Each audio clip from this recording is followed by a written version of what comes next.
Good evening, everybody, and welcome to Forever Motorsports on Forever Sports for this, the Forever F1 podcast, hosted weekly, of course, on the channel. And I'm joined by Reese today, who's on my left, technically on the screen, your right, whatever it is.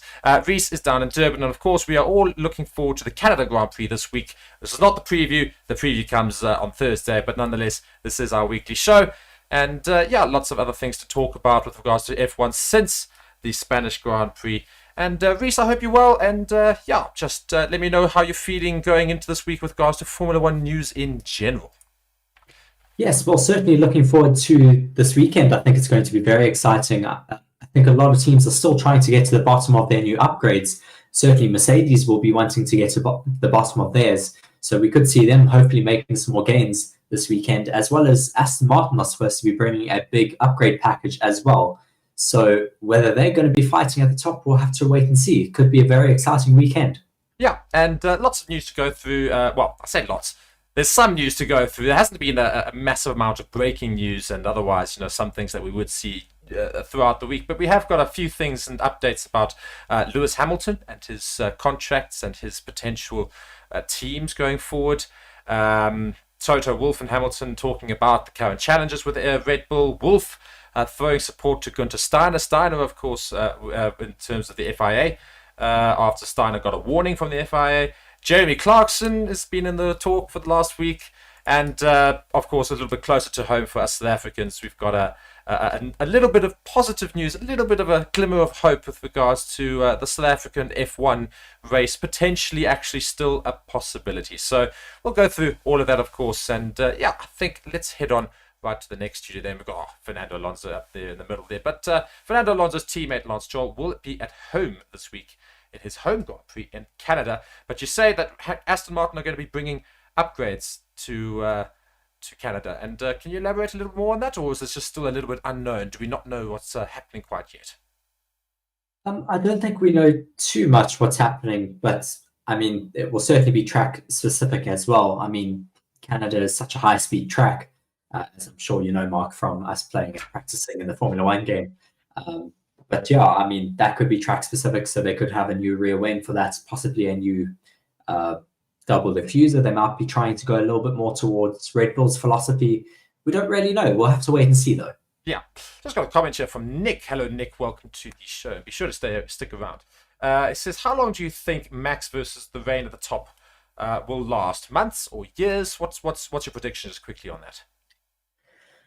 That's very difficult to tell at the moment. I mean, there's still a lot up in the air at the moment. I think Red Bull will be a little bit nervous going past 2026 because Honda's leaving them and going to Aston Martin, so they're taking over their engine department. So maybe we might have them dominating until then if other teams can't catch up too much. So that would be another 3 years, you reckon, and then it'll become more of a tasty competition at the top?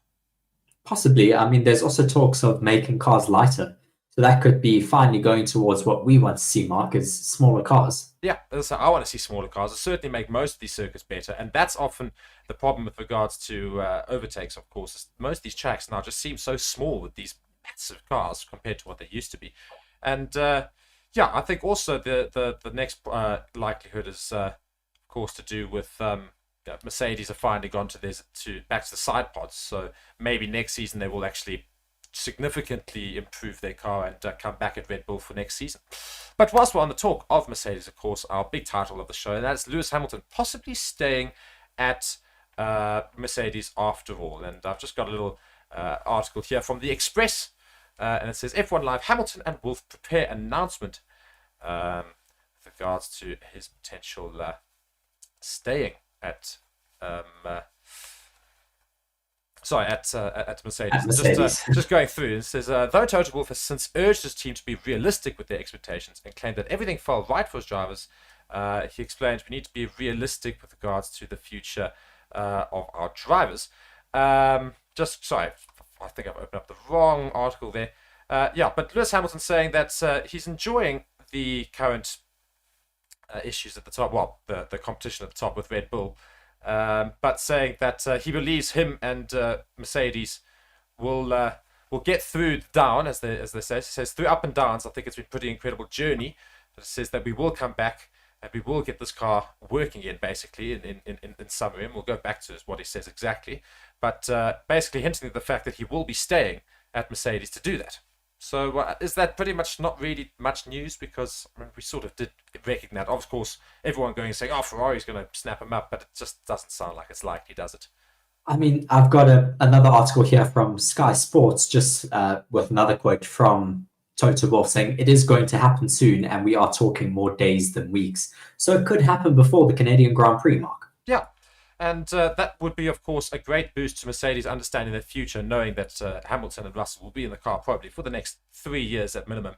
Yeah, Hamilton's getting on a little bit in years, but of course still got a way to go to reach Alonso's sort of time on the track. So I suppose, well, I say time on the track, of course, Hamilton's completed more races, but I just think in terms of age with regards to Hamilton versus Alonso. So there's no reasons why Hamilton can't keep going for another few years and keep it right at the top level. Of course, we don't know how good Hamilton's racing is at the moment, considering that Mercedes car, but the Spanish Grand Prix, of course, was a significant boost for the team, and we saw Hamilton finish second, which, of course, is much closer to where he'd like to be, finishing on the podium, his first podium in ages. So he'll, of course, be chuffed about that. Maybe he'll take that into Canada, and with a new contract, maybe we'll see the old Hamilton. Yes, I mean, I'd certainly like to see Hamilton fighting with Max Verstappen at the top. It would make it very interesting for us. I mean, Hamilton trying to win that championship back from Max Verstappen. I mean, he's certainly still a bit sore, I'm sure, about that. When was it? 2020, that World Championship? Yeah, I think so, yeah. I think it was 2020. Or it was 2021. 2021, no, it was 2021 because last season was the first season, of course, of the new cars, and it was the old cars last season where they had that incredible end to the season that we all know and love and can't forget. And so just going back to here, Lewis Hamilton, and it's just some news regarding him recently. It just says Lewis Hamilton says he is still incredibly hungry to succeed in Formula One, and as I admits, he is enjoying being the hunter for the short term. That's what I elaborated earlier, but I'm just going to go further into this. It says Hamilton, who held talks with Toto Wolff regarding a new Mercedes contract following the Spanish Grand Prix, hasn't won a race for over 18 months after enduring his first winless season in 2022. And I quote Hamilton now. It says, through the ups and downs, I think it's been a pretty incredible journey. Back in 2006, I never thought I would be multiple world champion. I wasn't even sure if I'd get into F1. Every second and every decision I made on track in my mind was the deciding factor of if I would get the opportunity and whether the door would be open for me to get my hand up into the big league. That's all I was focused on every single day when I was running, every mile I was putting in, thinking about crossing the line and how I could convince then the McLaren CEO, Ron Dennis, to give me a chance. I thought if I win the championship, they have no choice but to give me an opportunity. It's pretty crazy. Getting here to F1, it's a similar sort of thing. I have to really show what I can do to prove myself every weekend. I've been doing it a long time, and I still feel very much related to that kid. I don't know how, but it still feels so incredibly I still feels so incredibly hungry to win and willing to sacrifice pretty much everything in order to get where I need to be, and that's not changed. So he supposedly says his attitude hasn't changed since he started, and if his attitude hasn't, then surely his driving hasn't, and we should see a Hamilton fighting near the top with Max Verstappen soon, provided Mercedes can get the upgrades done. Yes, well, I certainly think it's needed for the sport at the moment. I think people are getting a little bit bored with Max just dominating every race. So I would certainly welcome him back very happily at the top of the grid. Yeah, so we want more competition right at the top there. Just a few more comments here. We'll go through them here. Dave's just saying, how's it, gents? Never knew this was the South African channel. Big ups from Johannesburg. Where are you guys located in SA? And, well, I am in Johannesburg as well. Reese is down in Durban. Yeah, so we do commute between the two and sometimes are together for the shows, but otherwise we are separate at the moment, as we see. Yeah, but I am based up in Joburg, as is the Forever Sports team generally is based in Johannesburg. Of course, we do other sports as well. Nick also asking a couple of questions there. He says, if you could make one alteration to the rules this year, what would that be? And then, is there any possibility of a South African F1 team? I think regarding the second question, Reese, you can pretty much speak for my own opinion there. Well, an F1 team, I don't know. I doubt very much we'll see a South African F1 team I mean, the ever. current buy-in is set at around $1 billion, so it's very unaffordable. Yeah, that's what I Yeah. say. I'm looking at that thinking, not even old Rupert or Patrice Motsepe have that sort of money. So we'll probably say no. But with regards to the altercation to the rules, what would you make? If there was one altercation to a rule this season, what would you do? Mm, well, a rule could also be design rules, so I would Yeah, certainly say that I would want the cars to be smaller. yeah, but I suppose that's not a rule we're going to change this season. That's a big thing. But if there's something small that was realistic, what would it be? Mm, that's difficult. Yeah, I don't know. See, I would tell you exactly where I would make it because we've seen it a couple of times this season where we've seen incredible laps deleted for track limits. And I'm going to say that when you go around the track in your qualifying lap, you can have instance, one instance around the track where you've had all four tires off the track. That's basically like your get out of jail free card for your lap because it's so strict. The moment all four of your tires go ever so slightly off, they decide, boom, that's your lap deleted. We saw Hulkenberg, I think it was Hulkenberg, was it Magnussen? Somebody, one of them, put in an unbelievable lap, would have got into Q1 and only finished in Q2 as a result, but put the quickest lap in by a country mile. And we literally looked, and I was like, zero point 0.6 millimeters or something stupid, or 0.6 centimeters, obviously, away from the line. I would personally just change that. Uh, yeah, I mean, I disagree. I think there has to be a rule as to where the start and end of the track is, because I mean, otherwise drivers are going to take that extra risk, and you're never going to be safe enough, unfortunately, because of that. You're going to take massive risks and end up going off the track. I mean, we saw that in Spain where they were going wide over that final curve there, and Fernando Alonso completely destroyed his floor. So, That's racing, isn't it? Oh, I'd like to see that. That's what people want to see. They want to see drivers taking the absolute risk. They know this is a sport, that's potentially exceptionally dangerous. I want to see risks taken, don't you? well, of course, but yeah, I mean, certain tracks like Monaco, there's no point in even having track limits because there is no track really. Yeah, It's so tight. and But that's what Nick makes reference to with regards to your earlier thing, saying 100% agree. I wish every year there was a specific Monaco car that was narrower and more raceable. And also, did your guest chew tarmac from birth? So you're very, very funny. He's going and saying you've got a hell of a jawline, Reese. So that's a bit of a compliment there. You've got a very defined jawline, and I think I attribute that to your chewing gum. Uh, yes, probably. yes. And yeah, we've got a couple of South Africans in the chat, and this is also something I want to talk about. And that's an article released today from News 24. That's a South African publication, of course, speaking about the potential of the F1 race not being all dead in the water. And it goes and says talks over South Africa hosting an F1 race has been paused, not terminated, says the Motorsport SA chair. And I just want to read a little bit of that article.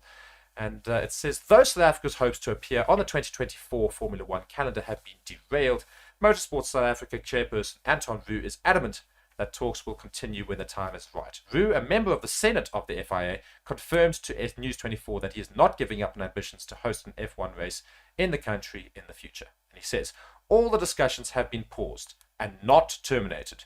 I'm not going to give up on it, but for now, we'd have to wait and see how the matter with Mr. Putin and Russia actually pans out. Unfortunately, that is also a big factor in South Africa not getting a Formula One Grand Prix at the moment. Of course, they did come out and basically said, we will not have one so much as our relationship with Russia exists. And I think most people would agree that we don't really want that relationship to exist. So hopefully that does leave. And the article goes on and says, indeed, South Africa's ties with Russia and its President Vladimir Putin have put negotiations on ice. South African President Cyril Ramaphosa's deflection on calls to have his Russian counterpart Putin arrested when he sets foot in the country later this year has led to the FIA and Formula One management putting talks on hold as a result. The International Criminal Court issued an arrest warrant, of course, for Putin in March over war crimes related to Russia's invasion of Ukraine and the subsequent war.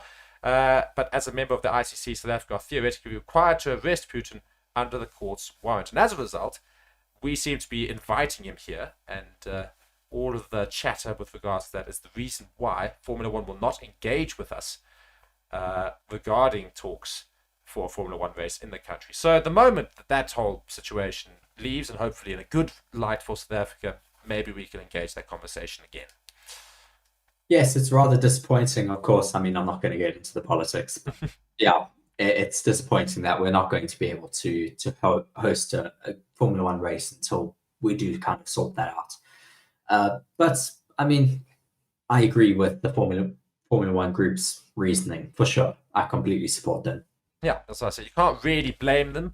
No. You can't really blame a lot of decisions when it comes to our relationship. Unfortunately, most of the Western world do condemn the entire war, of course, there, and so do we. But as a result, South Africa doesn't seem to be favouring a particular side, and yeah, really not putting themselves in any light. And as a result, Formula One is saying, nope, we're not talking to you until that situation sorts itself out. So hopefully it does. But yeah, let's get back onto the main F1 news, of course. And yeah, one of the things, of course, was Mercedes. They feel like they've been freed. That's what both drivers have said with regards to the confidence and from the suspension upgrade they, of course, put in for Monaco and then got to use properly in Spain. Basically, the emphasis being given more freedom. They feel like they can push the car a lot more, and they feel they've got more control. And based on the fact they came second and third, Reese, wouldn't you have to agree? Well, it definitely did work, and it helped them jump up the order.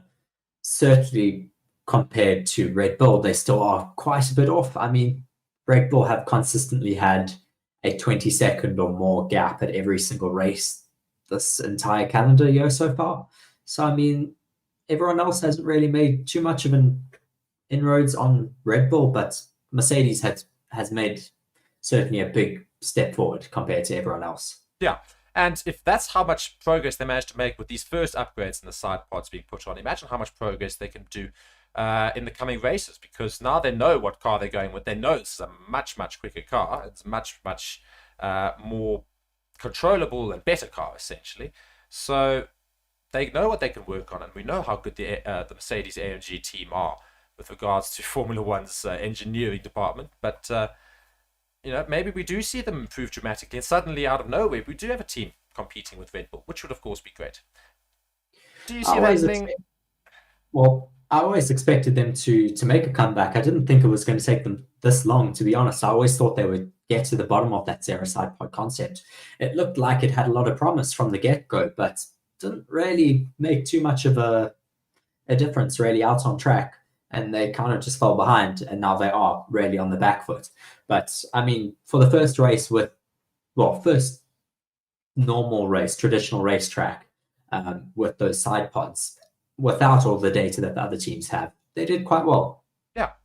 So hopefully they improve even more in Canada. And now going into that, still sticking on the topic of Mercedes. Mercedes, the main ones really in the news at the moment. And it's Mercedes and a bit of Haas, of course. And that's the fact that, I don't know if you guys knew, but Gunther Steiner was given a reprimand following comments made in relation to a penalty for his Haas driver, Nico Hülkenberg. And Wolf has come out in support of Gunther Steiner. And it goes and says in this article here from Racing News 365. Mercedes team principal Toto Wolff has thrown support behind the FIA behind the FIA, sorry, I meant the other way around.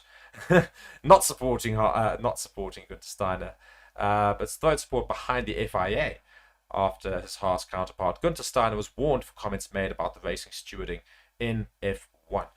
Steiner, who was unhappy with a penalty handed to Nico Hülkenberg at the Monaco Grand Prix and was subsequently handed a reprimand, having been found in breach of the FIA International Sporting Code. The Italian said, "We need a different system for stewards," Steiner told media, including the publication I'm reading from, in his press briefing on Thursday ahead of the Spanish Grand Prix weekend. And every professional sport has professionals being referees and stuff like this. F1 is one of the biggest sports in the world, and we still have laymen deciding on the fate of people which invest millions into their careers. And it's always a discussion because there's no consistency. So no holding back from Steiner there. You're not allowed to say that as a team principal. I mean, there's rules against all of this. Yeah, and but Steiner would later offer an apology for the terminology used in his scathing criticism, having been given his warning. And I have never had my darts in the system, is what Wolff has said in response. Wolff experienced a cool relationship with race control and stewards during the 2021 season, but speaking to media, he insisted, "I had never had my darts in the system, I had my darts in individuals." As a steward and a race director, you are under immense pressure to do the right things, and probably every decision is going to have someone that likes it and the other one that doesn't. So I think they're just trying their best, and we need to support the FIA where we can. And I probably can't disagree too much with that, I suppose. Yeah, I mean, as I said already, you can't really criticize the FIA. It's, yeah, something that you don't really do when you're a team boss. You're supposed to show faith in it. I mean, we saw a little bit of Toto Wolff criticizing the FIA after Lewis Hamilton's lost victory in 2021. But I mean, after that, it's really been from everyone support towards the FIA. Yeah, and this season as well, the FIA, I mean, how would you rank them so far? I mean, they have been inconsistent at certain races, that's for sure, with their rulings. Some races they're a bit stricter than others.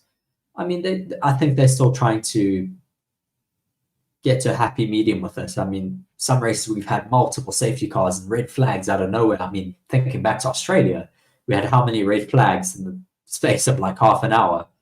But yeah. I mean, what's also interesting is for me, with regards to the FIA's rulings this season, has been the fact that safety cars aren't really something they want, which the crowd do.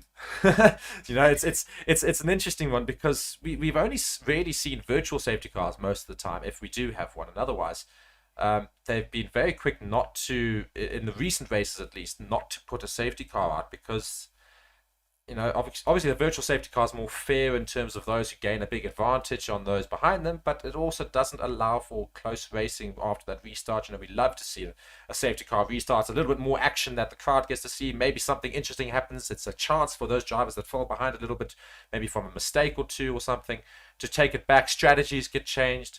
And we haven't seen a safety car now. It's in 3 races. Yeah, I mean, I certainly expected to get one in Monaco, and we didn't. That was certainly an outlier. We normally always have one in Monaco, so that was interesting. But yeah, other than that, the last few races have been clean at least, so there hasn't been the need for it. Monaco, though, had quite a few offs, and we didn't get a safety car, so yeah, interesting. Just somehow all the drivers seem to get themselves really close to an area they could take the car very quickly. So it doesn't allow for a safety car. But I think we finally will have a safety car this weekend. We surely have to, because it's been too long without one. And this is Canada, of course, as you said, high-paced circuit. I'm sure the World of Champions will take another victim. Exactly. Yeah. The World of Champions, of course, being the last corner on the track, and a lot of big names have lost it there in that final corner. I know it very well. Every single time I go around the track in Canada, I hit it every time in the game, and I think we'll see that tonight. Of course, we're going to go and record our gaming stream later, and yes, we'll see that, I'm sure, many times. Everybody going into that wall, as Reese mentions. And just lastly, just to wrap things up for the show today, and I think this is just a fun little thing here. And Jeremy Clarkson, who of course is a huge F1 fan, particularly. He's quite fond of Alpine, who's just down the road from his farm, of course. I think he's a big fan of Fernando Alonso specifically, to be honest. Yeah, but of course Fernando Alonso not in the Alpine team. Alpine. Yeah. No problem. But he was in the Alpine team. Jeremy Clarkson's a huge fan of Fernando Alonso, though, as you say. But he's also he's a fan of lots of things. He's a fan, of course, of Lewis Hamilton and Mercedes in general. Red Bull he likes as well. He loves Ferrari, of course, but he's got a little soft spot for Alpine, because they're just down the road from his diddly squat farm. And just in the news this week with regards to F1 and Jeremy Clarkson, he bought 1,000 beers of his own beer, of course, Hawkston Lager. He went and bought it for the entire F1 team, and he delivered it to them via tractor. He took it to his Lamborghini tractor. He got on it and he went down to the Alpine team headquarters. And just reading an article here from the Express, and it goes and says, Jeremy Clarkson stuck to his word by surprising the entire Alpine team with 1,000 beers on Monday to celebrate Esteban Ocon's podium finish at last month's Monaco Grand Prix. The former Top Gear star, who lives locally in Alpine's base in Oxfordshire, previously vowed to buy a pint for the whole team if Ocon held on to secure a memorable top 3 finish at F1's most iconic street circuit. Clarkson made the offer via Twitter during the race by posting, "Come on at Alpine F1 team, I'll buy you all a pint if you get a podium here." Ocon went to deliver the goods by keeping 4th place Lewis at bay during the closing stages in Monaco, promoting Clarkson to follow through on his promise by hand-delivering plenty of bottles to Enston on Monday. The 63-year-old turned up with on a tractor with 1,000 beers in his trailer before jumping out and handing them to Alpine staff outside the entrance to the facility. He was also pictured chatting with Ocon in the sunshine and had time to pose for a number of photographs with team members, which have since been shared by Alpine's official social media channels. The team went on to publicly thank Clarkson for sticking to his promise by posting on Twitter, delivering on his word, cheers for the beers. So, nice little feel-good there, and Jamie Clarkson not doing himself any wrongdoing by doing that. And I think that's quite a nice little touch, and Alpine will be quite happy. Yes, for sure. I mean, Jeremy also got to pose with that Monaco Grand Prix trophy, which was quite cool. He was seen holding it in a video. Very good, I'm sure, good branding for his Hawkstone Lager beer company at the moment. He also put a sticker on the car. I wonder if we'll see that in Canada or not.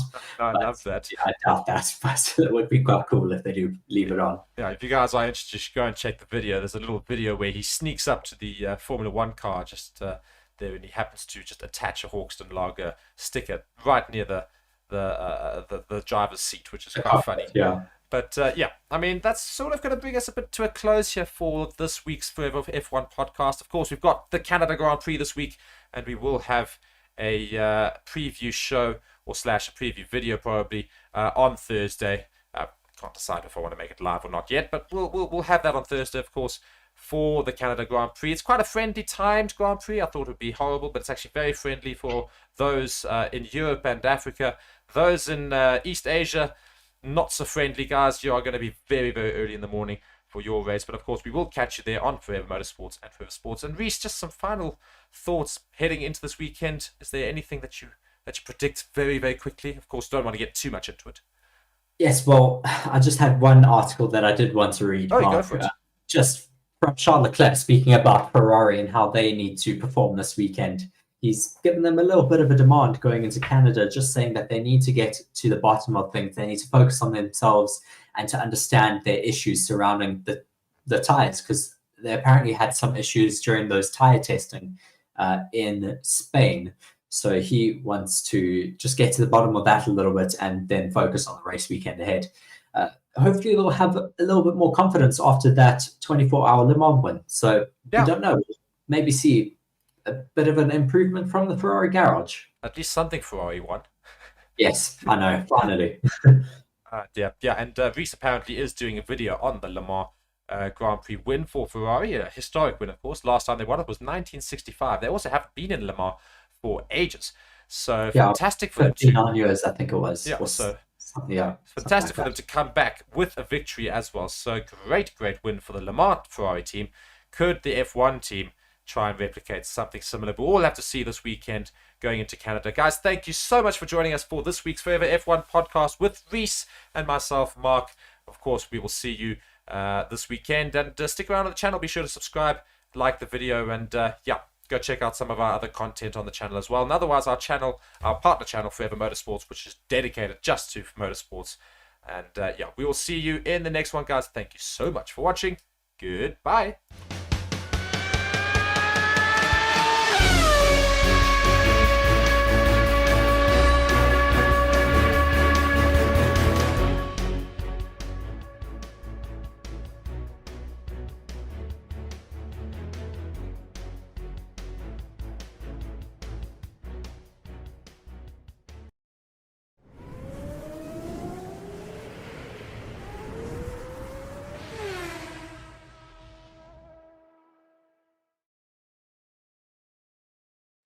Hello and welcome to Forever Motorsports on Forever Sports for today's Wild to Watch guide, how to watch the Canada Grand Prix, and a lot that is going to go down this weekend. And very excited to see exactly who's going to go where as sort of the F1 season kind of ramps up in the next sort of 6 weeks. There is one more left this month. Then in July, I think there are 4 races, or at least a minimum of 3. And then there's a bit of a winter break during August, and then it comes back for the final sort of aspect of the season. So the big question is, how can I watch all the action live from Canada for free? Well, you can if you are in Belgium or Austria, and you can everywhere else if you have a VPN. So we recommend using ExpressVPN, linked down in the description below.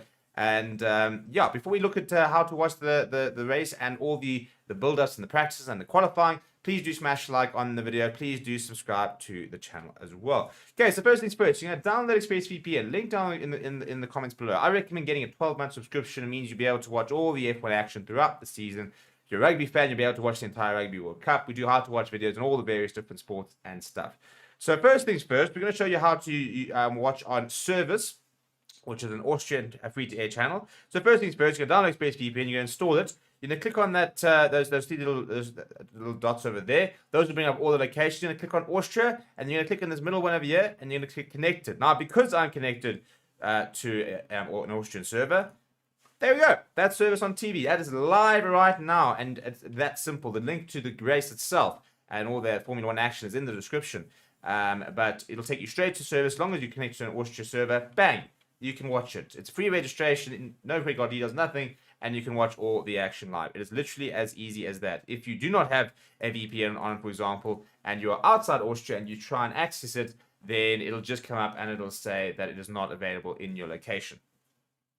So that is why you do need to get a VPN to make it seem as if you are in Austria, because otherwise you'll get this over here where it says the video is currently unavailable. If you have any questions, put them down in the comments below. Apart from that, smash like on the video, subscribe to the channel as well. Mark and Reese will be taking you throughout the entire weekend, so come and join us for all the F1 action right here on Forever Motorsports on Forever Sports. Smash like on the video, subscribe. See you guys all over the weekend.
Hello and welcome to Forever Motorsports on Forever Sports for today's Wild to Watch guide, how to watch the Canada Grand Prix, and a lot that is going to go down this weekend. And very excited to see exactly what who's going to go where as sort of the F1 season kind of ramps up. in the next sort of 6 weeks. There is one more left this month. Then in July, I think there are 4 races, or at least a minimum of 3. And then there's a bit of a winter break during August, and then it comes back for the final sort of aspect of the season. So the big question is, how can I watch all the action live from Canada for free? Well, you can if you are in Belgium or Austria, and you can everywhere else if you have a VPN. So we recommend using ExpressVPN, link down in the description below.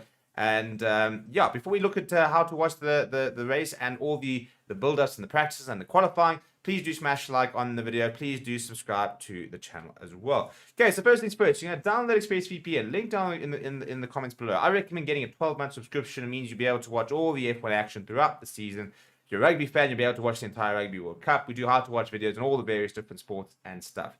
So first things first, we're going to show you how to watch on Service, which is an Austrian free-to-air channel. So first things first, you're going to download ExpressVPN, you're going to install it. You're going to click on that those 3 little dots over there. Those will bring up all the locations. You're going to click on Austria, and you're going to click on this middle one over here, and you're going to click Connected. Now, because I'm connected to an Austrian server, there we go. That's Service on TV. That is live right now, and it's that simple. The link to the race itself and all the Formula 1 action is in the description. But it'll take you straight to Service. As long as you connect to an Austria server, bang, you can watch it. It's free registration, no credit card details, nothing, and you can watch all the action live. It is literally as easy as that. If you do not have a VPN on, for example, and you're outside Austria and you try and access it, then it'll just come up and it'll say that it is not available in your location. So that is why you do need to get a VPN to make it seem as if you are in Austria, because otherwise you'll get this over here where it says the video is currently unavailable. If you have any questions, put them down in the comments below. Apart from that, smash like on the video, subscribe to the channel as well. Mark and Reese will be taking you throughout the entire weekend, so come and join us for all the F1 action right here on Forever Motorsports on Forever Sports. Smash like on the video, subscribe. See you guys all over the weekend.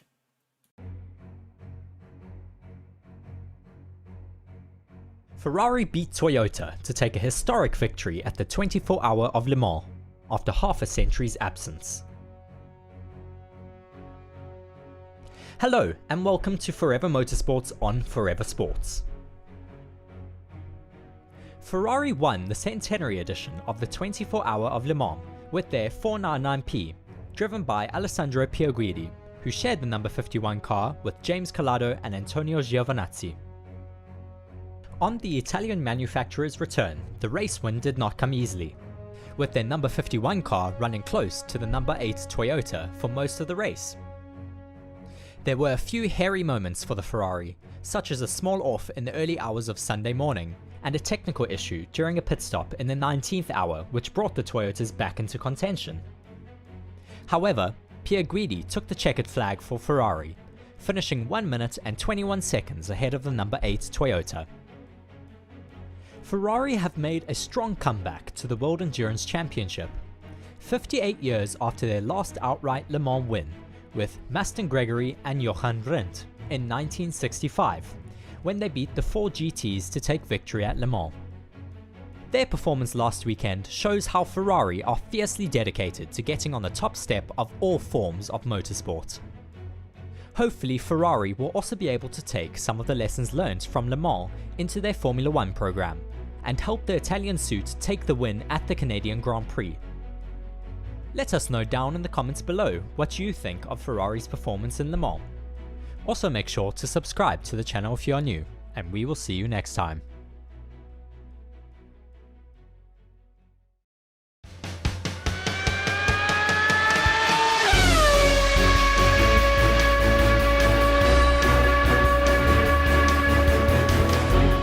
Hello everybody and welcome to Forever Motorsports on Forever Sports for the Canada Grand Prix preview for the weekend, of course. This is the 9th round, I believe, of Formula 1 racing this season, and yeah, home Grand Prix for Lance Stroll in Montreal, and I'm joined by Reese here, who's down in Durban. Reese, what are you looking forward to this weekend? Yes, very much looking forward to getting underway here at the Gilles Villeneuve circuit in Montreal, as you did say.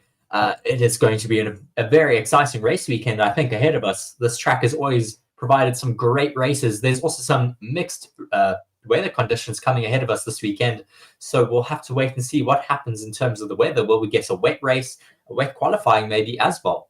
Yeah, I mean it's bound to be an interesting race, and also Formula One drivers tend to really like the circuit, as I say. So they favour this as one of their favourite tracks in Canada each season, and lots of very interesting things can happen in this track. We haven't seen it for a little while, since 2011, but we do have that famous Wall of Champions that is just right at the end of the track, just on that start-finish straight as you come around the last bend.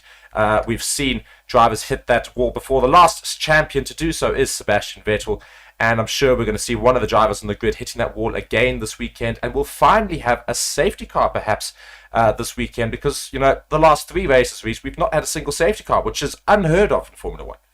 Yes, it's very bizarre not to have had a safety car in the last 3 races. I mean, I certainly was expecting to have one in Monaco, where, I mean, we did have a few cars going off track, but not off enough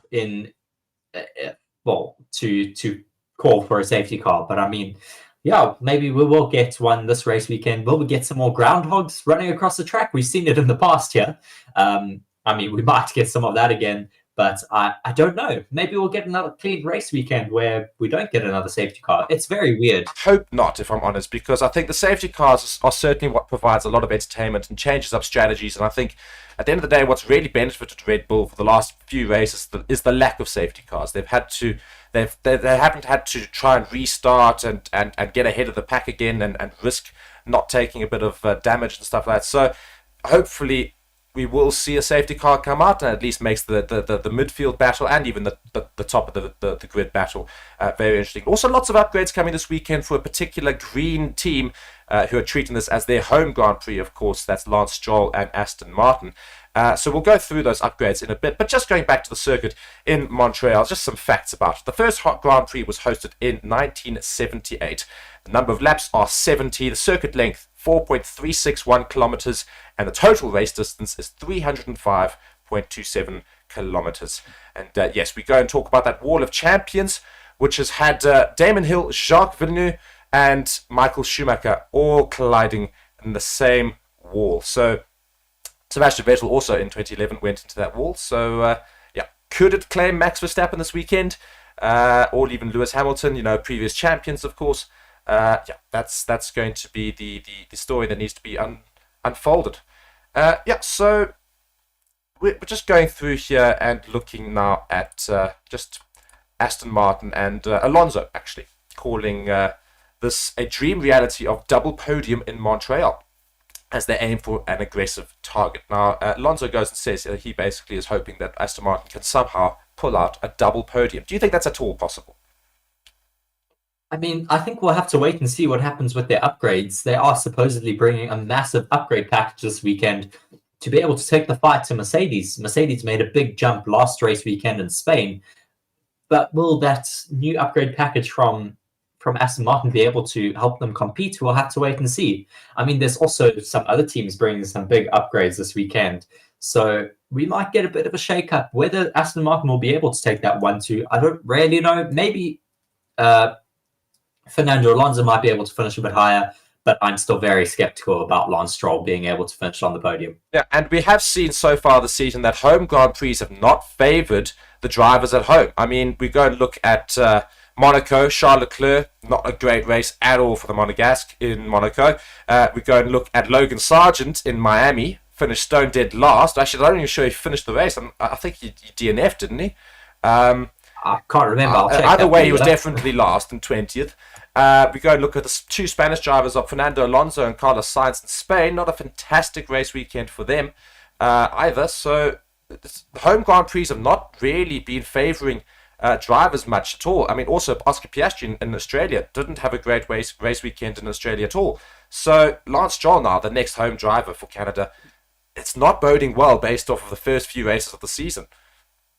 Yeah, just checking there. Logan Sargent did finish that Miami Grand Prix, but he was a lap down on the race leader, of course, of Max Verstappen. But yeah, I mean, it doesn't look like home Grand Prix have been all too lucky for the home Grand Prix drivers. I mean, we'll have to see in Canada if Lance Stroll can have a good weekend. Maybe he might break that curse, or maybe we'll see it carrying on later into the year. I mean, Silverstone will be a very bad race then, because we do have quite a few British drivers on the grid. Yeah, and Silverstone is, of course, the next race after this, I think. So, yeah, that's going to be a very interesting race. But nonetheless, we're in Canada, and going back to Aston Martin, and Alonso was asked in an interview, and just goes and says here in this article, the Spaniard was on an impressive podium streak earlier this year. His charge somewhat derailed in Barcelona at a track that didn't suit the AMR 23, but he expects that to change here, especially given the team have brought upgrades to the circuit. And here is Alonso speaking. I think it should be a good weekend, but you never know until you hit the track.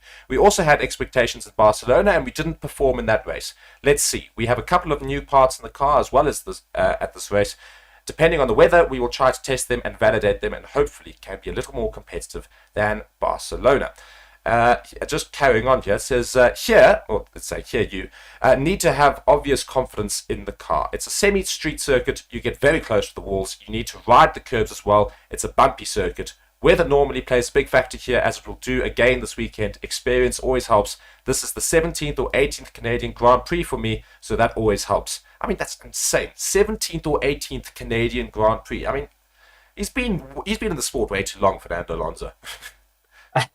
I don't think so. I mean, he can stay forever until he's tired, I guess. I mean, I certainly really enjoy having him on the grid. He shakes it up quite a lot. He takes the fight to some of the top drivers who've been untouchable. I mean, him and Sergio Perez had a good fight in Saudi Arabia. Him and Max Verstappen have been close in some races as well.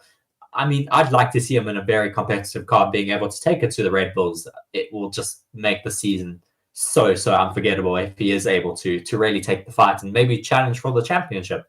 Yeah, and just going to Alonso's comments there as well, it seems to basically suggest that they back the car even in wetter weather, or at least weather that's not dry. Of course, they're going to say weather dependent, and we still think the car will certainly help. So clearly the upgrades are going to be, you'd imagine, relatively drastic.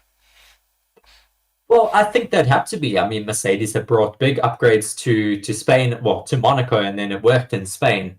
But the Aston Martins fall back a little bit. They need to pick it up again if they want to be able to take the fight to Mercedes in the Constructors' Championship, which they were very close up to a point, and then they got overtaken in Spain. But yeah, I mean, they need to pull up their socks now, otherwise they are going to just get left in the dust. Yeah.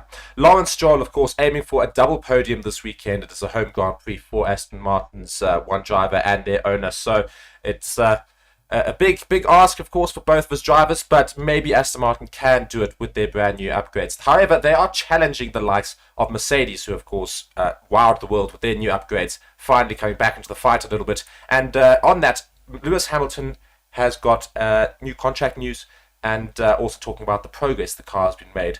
And Toto Rush also saying there's no rush yet about all this, but seems to be turning the right direction for Mercedes. Yes, I also have that article at the moment, just with Lewis Hamilton talking about his contract talks. Very, very interesting. Toto Wolff was hoping that they'd have it done by the Canadian Grand Prix. Still no news though, Mark.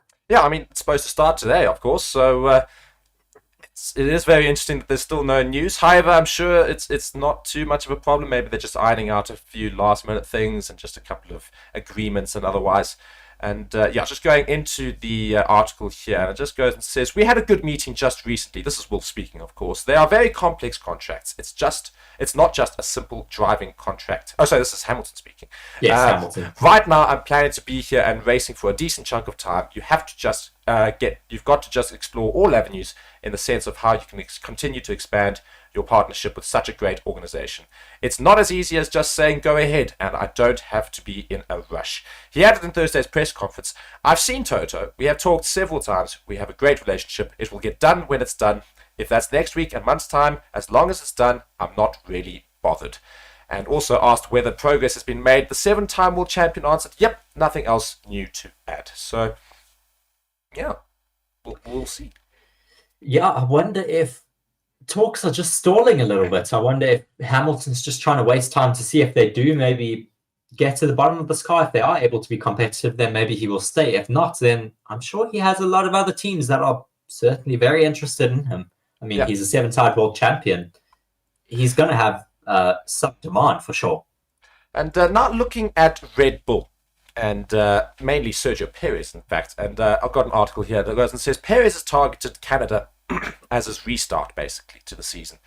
He wants to get rid of the bad weekends, and he wants to challenge Verstappen. It all comes to this weekend. So he's aiming for this weekend to be his restart, to try and challenge Max Verstappen for that Drivers' Championship. Of course, Max Verstappen leading that by a country mile now due to Perez's last few races, which he's been relatively poor in. But, you know, do you think Perez can come back at Max Verstappen, or do you think he's got too many mistakes in him? I mean, it's interesting. Sergio Perez is saying he wants Canada to be his restart. Spain should have been his restart. He had a bad weekend in Monaco. He should have completely just wiped that from his mind, come into Spain with a good mindset, and try to wipe the floor in Spain. But once again, he just did not hit the floor running and has once again fallen back on his teammates in terms of pace as well as in terms of points for the World Championship. Yeah. I don't know if he's going to be able to... Well, I say I don't know. I know he's not going to be able to take the fight to Max this year, unfortunately. Yeah, I mean, obviously, lots of races still to come. Maybe that conversation changes depending, but I doubt it as well. So he's currently sitting 53 points behind Max Verstappen. So you need some serious drops for Max Verstappen to allow Perez anywhere near. Nonetheless, he knows that he needs to get a season back on track. And he goes and says, I basically want to restart, to go again. Monaco was all down to me. I had a really bad mistake. Then in Barcelona in the qualifying again, it was tricky with the damp conditions. We didn't manage to have a good quali, and we paid the price on Sunday. I'm looking forward to getting back on form we had in the early season. It was difficult in Barcelona. It's the only time that I had difficulties with the car. I struggled through the weekend, so it was tricky in Barcelona. Other than that, I think in Monaco we had the pace to really have a very good weekend, but I did a mistake. I was caught out by the tailwind, the car ahead, and so on. I think the first time we had difficulties was in Barcelona. And asked what he has learned from Verstappen during their time as teammates that can be used to emerge from his troubles, Perez added, I think he's been able to deliver when it mattered in qualifying. He hasn't had a bad weekend at all this year, and I think that's what I need. I can't afford to have any bad weekends anymore. I think I've had 2 or 3 bad weekends in the season, so I really have to get rid of those and keep the consistency high, because I think Max has been really good and consistent throughout this period. So lots of praise for his teammate, and of course recognition of the fact that Max Verstappen's not making stupid mistakes like he is. Yes, Max is just very consistent in all of his weekends and his performance in qualifying as well as in all the practice sessions. I mean, we even saw in Spain when everyone was going out on runs in the wet, Max Verstappen was just a bit more cautious. He's thinking of the World Championship and thinking of what happens if he does lose it. I mean, he didn't want to go out onto the track when it was wet because he decided, why take that chance? And I mean, that's thinking like a world champion. You have to calculate all the risks and know when to take them and when not to. I mean, and Sergio Perez just doesn't seem to have that mindset yet. No. And I'll tell you who also struggled with that mindset last season, and we're seeing Perez with a similar sort of thing. That is the likes of Charles Leclerc. Of course, last season had a few blips which really took him out of the Drivers' Championship well before Ferrari started having their big tactical issues, etc., etc. But Charles Leclerc now also speaking, and unfortunately, it's not great news for all the you Ferrari fans, as he admits he is not expecting any miracles at this weekend's Canadian Grand Prix off the back of his pointless outing in Barcelona. Meanwhile, his Ferrari teammate Carlos Sainz is expecting the layout of the circuit in Montreal to suit the SF23, but that there may be increased competition for P2 in the Constructors' Championship. And going and speaking here, Leclerc admits he's not expecting a huge step forward. It was a very difficult weekend for me especially, said Leclerc. On the track, we don't have anything new, so I don't think we will have any miracles, but we need to just try to maximize our package. We need to understand more this package, the way we should set up the car in order to maximize it.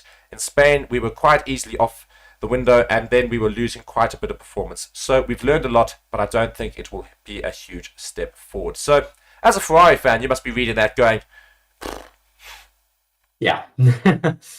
I mean, certainly not great news from that Ferrari team. I mean, we want to see them getting to the bottom of their new upgrade package. We want them to be competing for that top step. I mean, I keep saying it. I keep reiterating it all the time. We want to see more competition at the top of the field.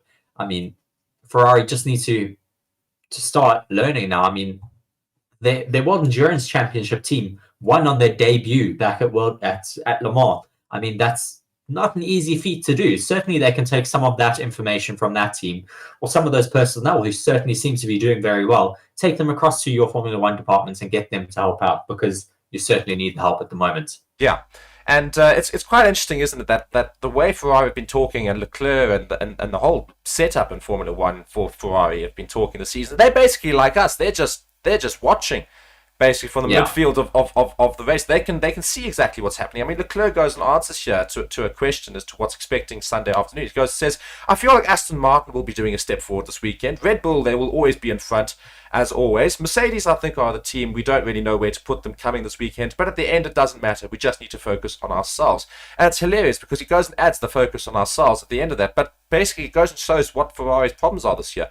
They just seem to be watching everybody else because their car's just not good enough. They're going commenting on everybody else. The Aston Martin, Mercedes, Red Bull. Yeah, they're all going to be at the top. Not us, though. Not us. Yes, I mean, it's certainly tricky. Those Red Bulls have been so fast this entire year. I mean, Max Verstappen can equal Ayrton Senna's win tally this weekend, which is a huge, huge milestone to reach in your career. As well as, I mean, Red Bull are going to take their 100th, I think it's their 100th podium or 100th race win. Yeah, 100th win they could take this weekend. I mean, they really need to fight quite hard if they want to take that away from the Bulls. And adding to Ferrari's more or less insult so far in Formula One recently, I mean, Sainz was being interviewed and was going and speaking about the battle of speaking about the battle for second in the championship, of course, behind Red Bull, and it's between Scuderia, Mercedes, and Aston Martin for much of the season. The Spaniard believes Alpine has joined the party, and I don't think he's necessarily saying Alpine are going to challenge for second. I think what he's really reiterating is the fact that Mercedes and Aston Martin are fighting for second, and Ferrari are going to need to fight Alpine for fourth. Alpine have stepped it up a bit. They're bringing some big upgrade packages this weekend. If Ferrari aren't careful, they're going to get leapfrogged, and then they're really going to be in the trouble there. I mean, it's not looking good for them. No, we've got Carlos Sainz speaking. He goes and says, I think Alpine are about to join us. I think they are very, very close to joining that battle. I still think we have a bit of an upper hand between Aston Martin and Mercedes. I think it's very, very close. Normally, Aston has the upper hand. Let's see. Since Barcelona, I think it's going to be Mercedes. So, lots of different things we can look at in terms of just behind Red Bull. Everyone's still expecting, however, Red Bull to be right at the top. And so are we, of course. And Mika Häkkinen, however, has made a wild prediction for the team that could topple Red Bull and talk about this. This is bizarre. So I just found this article. I thought I'd just read it. It says Mika Häkkinen has made a bold prediction for McLaren's season, claiming that his former team could challenge Red Bull as the season progresses. The working-based team have a major upgrade package to look forward to, but McLaren still have plenty of work to do to find themselves in the top half of the grid, let alone fighting with Red Bull. Despite the impressive performances of both Lando Norris and Oscar Piastri this season, I don't know which impressive performances they speak of, but McLaren currently hold just 17 points to their name, leaving them tied with Alfa Romeo for 6th in the constructors' standings. Häkkinen, however, says this. I don't think anyone is able to catch up this year. The only surprise I think we'll see is McLaren's possible progress during the next 2 months. And Häkkinen was very confident that his prediction that McLaren will take a major step forward before the end of the 2023 season. I think they will surprise us massively, just in terms of speed of the car. They will probably challenge Red Bull. I mean, really? I don't think so. I think that's a bit of a wild overestimate of McLaren's pace. They certainly seem to have good qualifying pace. I mean, we saw in Spain how Lando Norris was able to qualify quite well, but they just have absolutely no race pace. Yeah, I mean, it's a really, really bold and somewhat dim-witted. Sorry, I just can't get over the fact that he goes and says, out of all the teams in the grid, McLaren, who have probably been one of the biggest disappointments of the season. No. Oh, yes. They're the ones that are going to challenge Red Bull for pace. I think we likely are going to see Ferrari pick up the pieces first. Ferrari or Mercedes will pick up the pieces before McLaren will, for sure. They've got way more resources than McLaren, and I mean, they've already started picking up the pieces a little bit. Mercedes have certainly made big improvements. Ferrari just need to also. I agree. Just just need to get up there. So, just wrapping up here, just going and looking at the last 5 race winners in Canada. So, Max Verstappen, of course, won in 2022, and we didn't have a Canadian race in 2021 or 2020. Lewis Hamilton won in 2019 before Max Verstappen, of course, in 2022. Sebastian Vettel in 2018 with Ferrari, and Lewis Hamilton in 2017 with Mercedes. So, we see Red Bull, Mercedes, Ferrari, Mercedes, the last 4 race wins. Could we see Red Bull again there, or could we somehow out of nowhere, screwing with everyone's prediction, see somebody else's name there? I mean, I certainly think you have to back Red Bull. They've been so strong this season. I think they're going to take it again this race weekend. I mean, their car's so fast down the straights, as well as in corners like the circuit has. I mean, it's certainly a circuit that does perform to their car. I think it will be difficult for the other teams to take the fight to Red Bull this weekend. So we do have rain predicted, however, for Sunday, so that could throw a big spanner of the works, of course. So, I mean, we know how good Max Verstappen is in the wet, though. That's the problem. Is that however good you think he is in dry, he's even better in the wet, which just is incredible.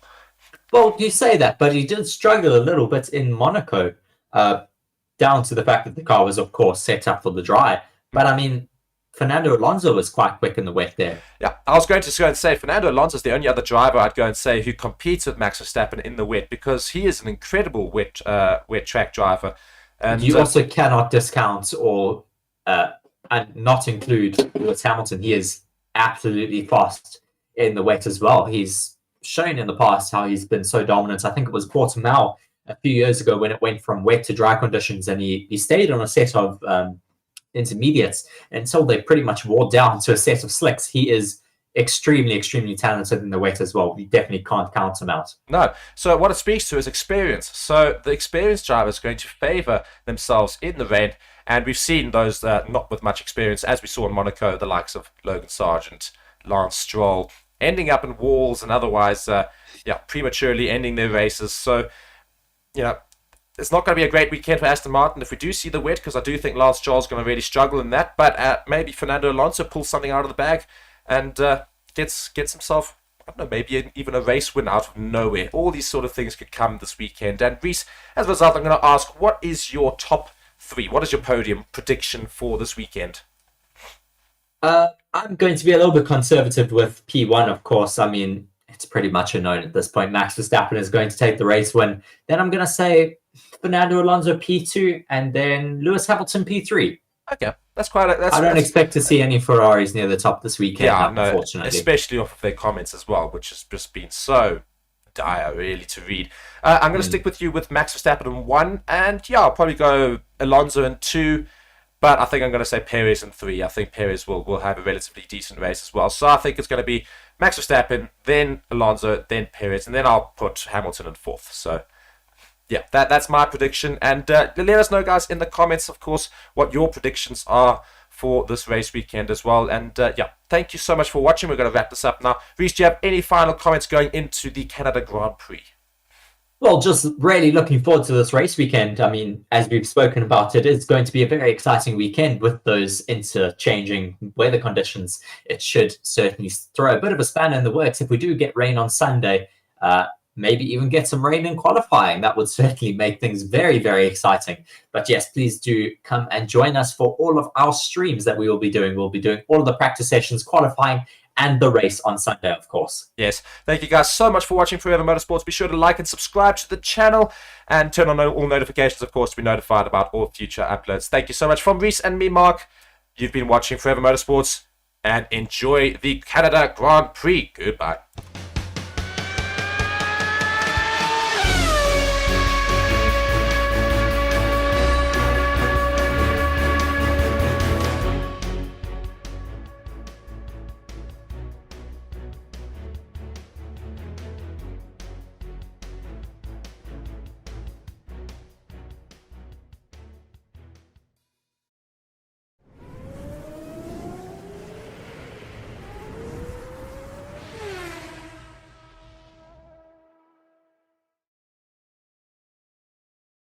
Hello and welcome to Forever Motorsports on Forever Sports. For today's Wild to Watch guide, how to watch the Canada Grand Prix, and a lot that is going to go down this weekend, and very excited to see exactly what who's going to go where as sort of the F1 season kind of ramps up.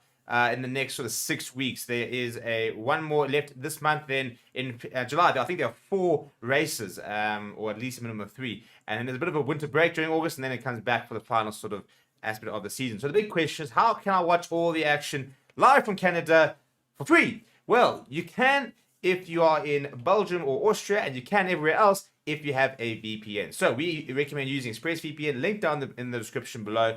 And yeah, before we look at how to watch the race and all the build-ups and the practices and the qualifying, please do smash like on the video. Please do subscribe to the channel as well. Okay, so first things first, you're going to download ExpressVPN. Link down in the comments below. I recommend getting a 12-month subscription. It means you'll be able to watch all the F1 action throughout the season.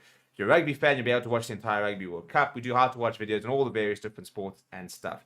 So first things first, we're going to show you how to watch on Service, which is an Austrian free-to-air channel. So first things first, you're going to download ExpressVPN, you're going to install it. You're going to click on that those 3 little dots over there. Those will bring up all the locations. You're going to click on Austria, and you're going to click on this middle one over here, and you're going to click Connected. Now, because I'm connected to an Austrian server, there we go. That's Service on TV. That is live right now, and it's that simple. The link to the race itself and all the Formula 1 action is in the description. But it'll take you straight to Service. As long as you connect to an Austria server, bang, you can watch it. It's free registration, no credit card details, nothing, and you can watch all the action live. It is literally as easy as that. If you do not have a VPN on, for example, and you are outside Austria and you try and access it, then it'll just come up and it'll say that it is not available in your location. So that is why you do need to get a VPN to make it seem as if you are in Austria, because otherwise you'll get this over here where it says the video is currently unavailable. If you have any questions, put them down in the comments below. Apart from that, smash like on the video, subscribe to the channel as well. Mark and Reese will be taking you throughout the entire weekend, so come and join us for all the F1 action right here on Forever Motorsports on Forever Sports. Smash like on the video, subscribe. See you guys all over the weekend.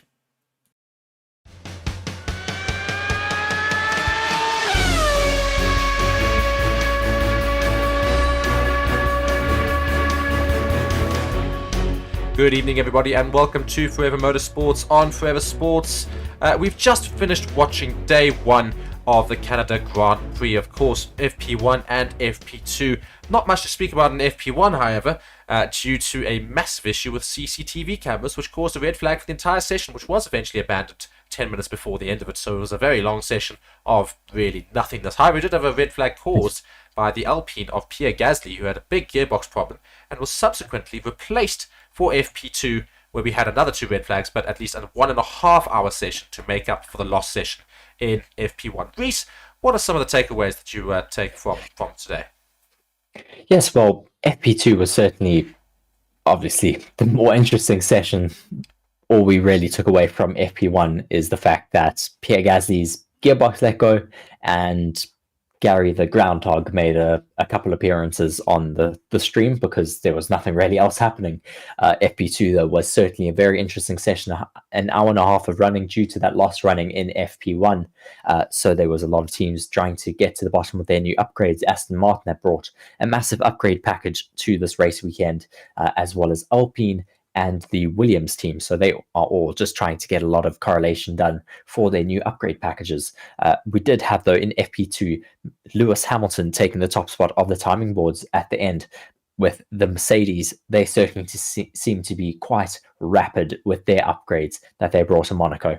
Yeah, very interesting right at the end of practice 2 to see no Red Bulls in the top 5. We had 2 Miss Mercs, then Carlos Sainz, then Fernando Alonso in 4th, and then Charles Leclerc in 5th. So Verstappen only in 6th. Of course, they did do their quali attempts a little bit earlier than the other drivers there, so they probably would have got quicker times had they gone out a little later on those slots. But still interesting to see that the top 5 were very, very close and very competitive with each other. 3 different constructors there. So great to see, hopefully, heading into the race weekend. Yes, we certainly hope to see multiple constructors fighting it out for the race win. I mean, I'd love to see a Ferrari versus Aston Martin battle. That would be super cool to see for the top. See something different. I mean, we don't just want to see Mercedes versus Red Bull, even though it would be great to see Mercedes back at the top again.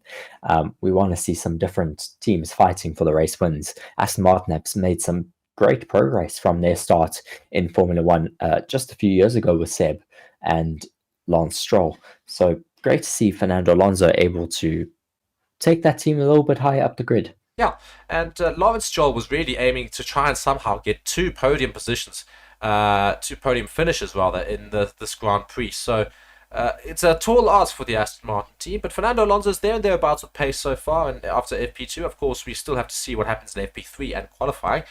Qualifying could potentially be in the wet. We saw FP2 finish in torrential rain.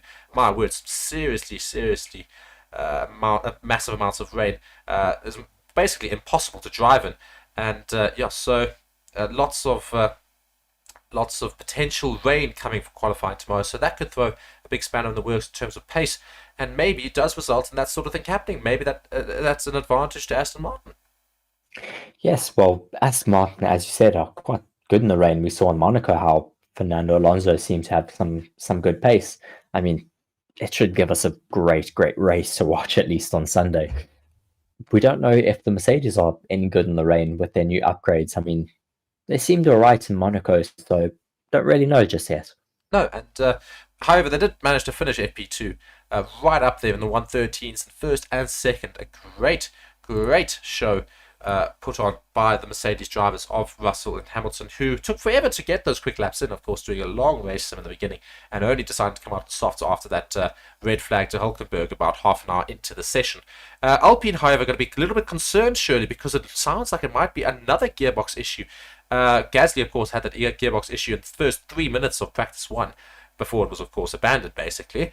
And they've managed to replace the gearbox before practice 2. He managed to get some good times out there, but then Ocon had a big issue and he had to stop on track, and it sounds like it's also the gearbox. So, concerns? Yes, certainly there will be concerns in the Alpine garage if they have a double gearbox failure within 2 hours of each other. I mean, that's certainly very concerning for them. They'll, I'm sure, be doing a big investigation into that overnight, as well as in the next few weeks before the next race, as well as the others. They won't want to be having these issues further down the line. Luckily they're not a supplier team. They in-house team, at least with the engine department. So other teams aren't going to have to be worrying about those issues. We did have that red flag for Esteban Ocon in FP2, and then we also had another one for another gearbox or engine related issue. We had a big fire for Nico Hülkenberg's car. Well, I say fire, but I mean it was quite smoky, so we assume there was a bit of a fire under the bonnet there. Yeah, and also another team that we look at in that practice, which sort of surprised us as well, was Ferrari, who seemed to find a lot of pace. That they were right up at the top near the very beginning of the session, and they stayed there right until the end.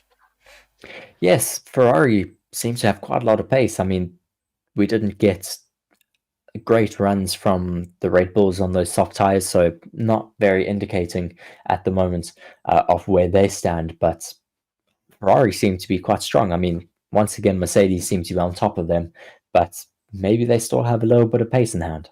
Yeah, I mean, we didn't get to see what Ferrari had up their sleeves towards the end of that session. We had the rain, of course, interrupt us, and also Red Bull, I'm sure, would have tried something. As we just also see now, just watching the remnants of this practice 2, the torrential rain is now into the pits, and you can just see how everybody's ducking for cover. It's really wet out there in Montreal, and that's the prediction for qualifying. There's going to be a bit of rain, and for the race as well. So it could really throw a lot of chaos into the grid potentially. So, I mean, who do you think's favourites now going into qualifying tomorrow?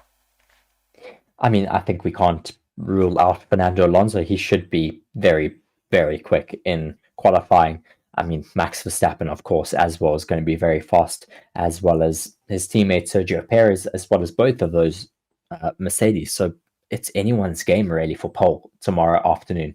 Yeah, and of course the weather plays a big part in what could potentially happen there. If the rain starts to set in before some drivers have got some soft tyre runs in, they might finish very far down in Q1. That's not expected. All these sort of things can happen. The rain does cause some serious drama in Formula 1, so be sure to join us, of course, tomorrow on Forever Motorsports, on Forever Sports, for those 2 streams, of course. And we just want to thank one more time Bitdefender, our new partner on the channel, who has joined us. We're very grateful to have them, and be sure to go and check them out as well. And guys, thank you so much for watching Forever Motorsports. Reese has been Reese, I have been Mark, and we will see you tomorrow again for the next sessions. And hope you guys all have a great evening. Like and subscribe to the channel, etc., etc. Bye bye.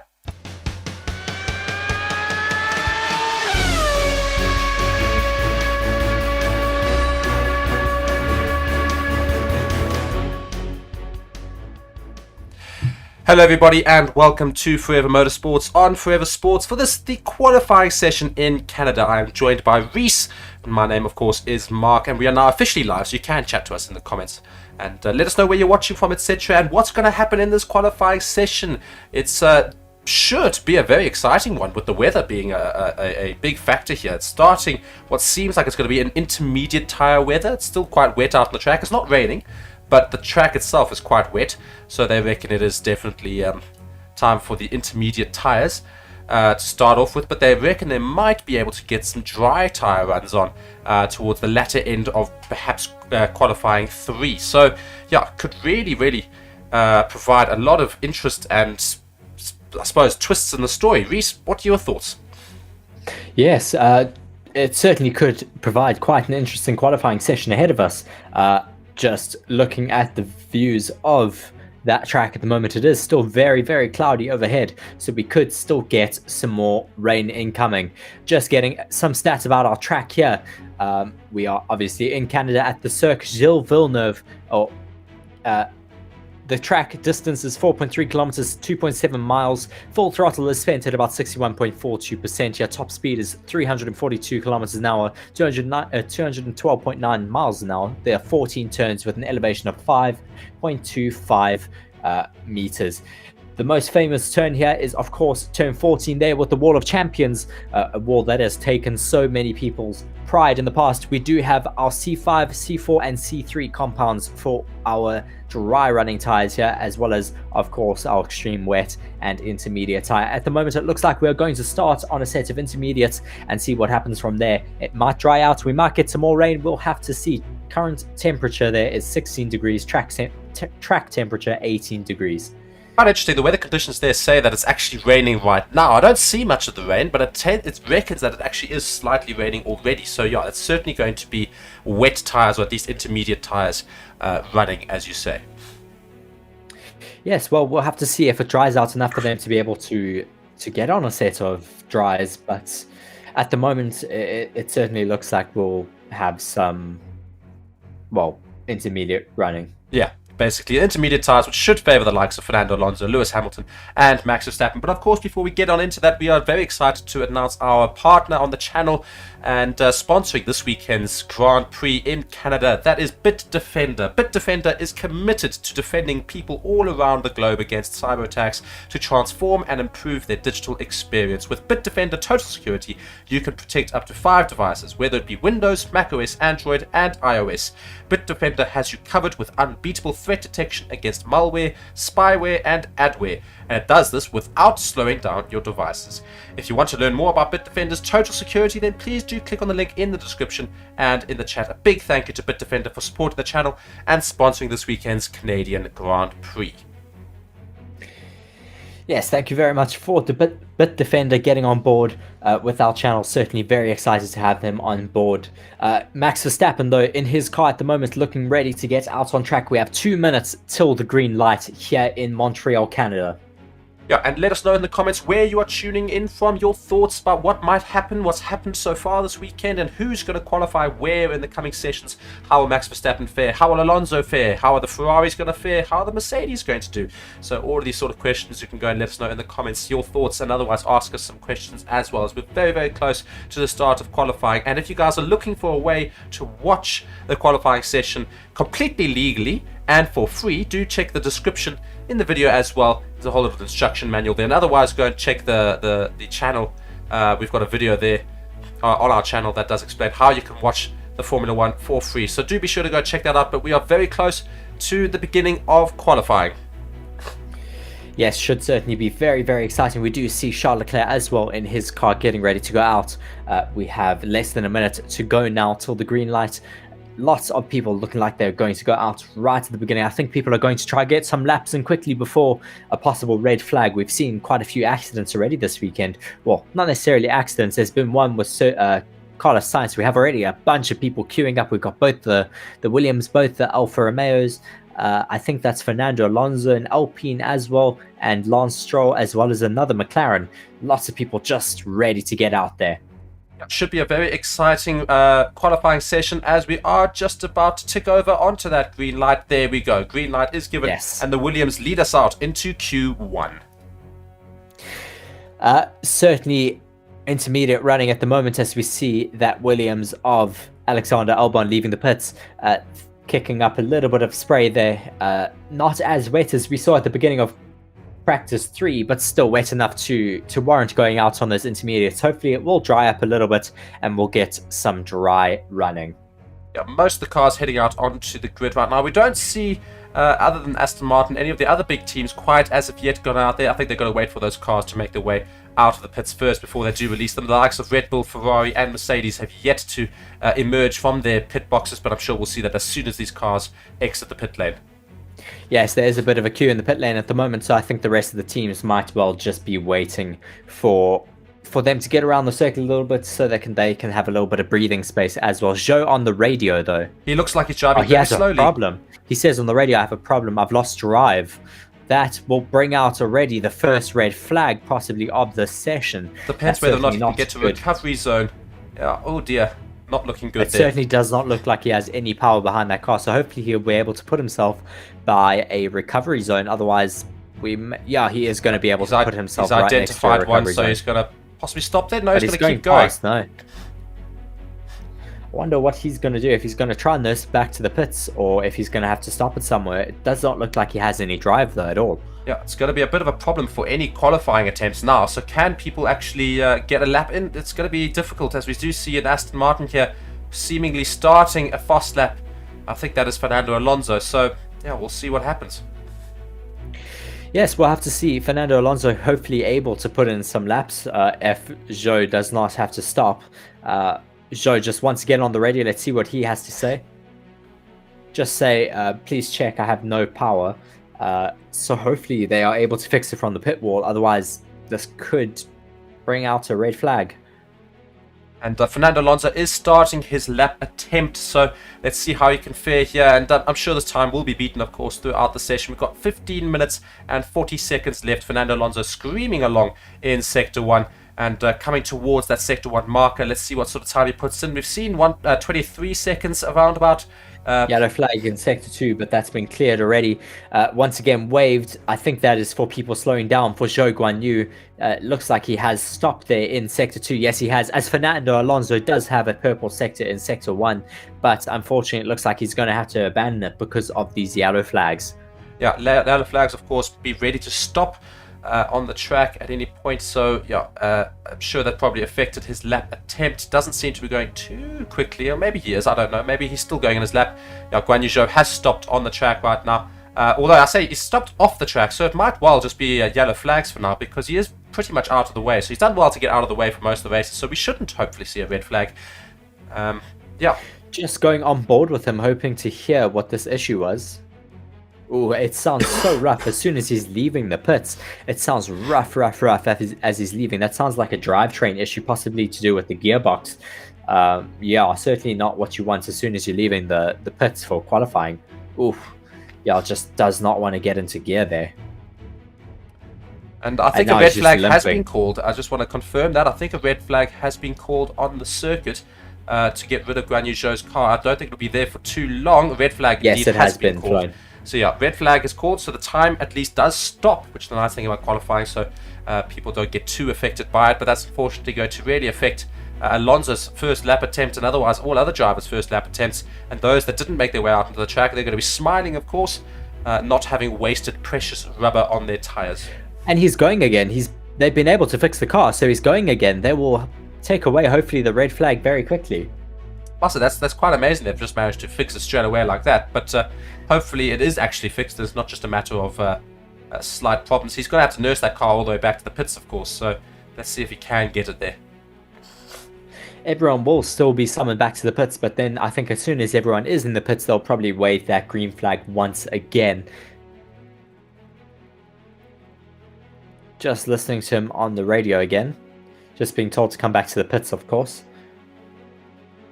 It might have just been a sensor issue is what I'm hearing that could have caused that, and then they can clear that sensor from the pit wall, and then they're able to get that car going again. I mean, he's driving at the moment looking alright, so hopefully he's able to limp it back to the pits. They'll check it out, I'm sure, and then hopefully he can get going again. Just watching a replay here of a McLaren. I think it's Oscar Piastri. Oscar Piastri, yes, number 81. Into turn 1 and yeah, just locks up completely locks badly. his front right. And yeah, does have to go onto that grass there, the Pirelli grass, just past turn 1 there.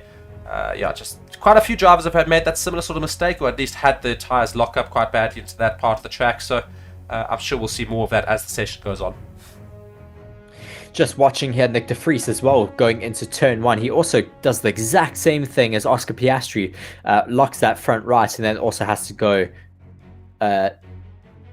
Just hearing him on the radio saying, "Yes, I locked the front," being asked by his race engineer, just asking what happened. And he goes, "Well, I locked the front." Pretty self-explanatory, and he makes his way back onto the track. I always find it interesting how there's such a delay from the feeds in terms of what's happening on the track to when the engineers find out, because the engineers see it straight away on all their screens ahead of them, because they can see there's a slight problem. They can see the pace of the car dips quite a lot, but they don't see the actual video feed of the car. So they actually always ask what happened, as if they have no idea. Marek just asking there in the comments, why is there a red flag? There's a red flag because Zhou Guanyu was stranded on the track, but then was able to clear that sensor issue and get his car running again. So hopefully they will resume qualifying 1 very shortly. Yeah, shouldn't be any reason not to have that red flag taken away now, as everybody's in the pits. So once everyone's in the pits, of course, as we do see the final car there of Guan Yu Zhou making his way down the pit lane. As soon as he enters his pit, I'm sure they'll release the red flag and we'll get racing again.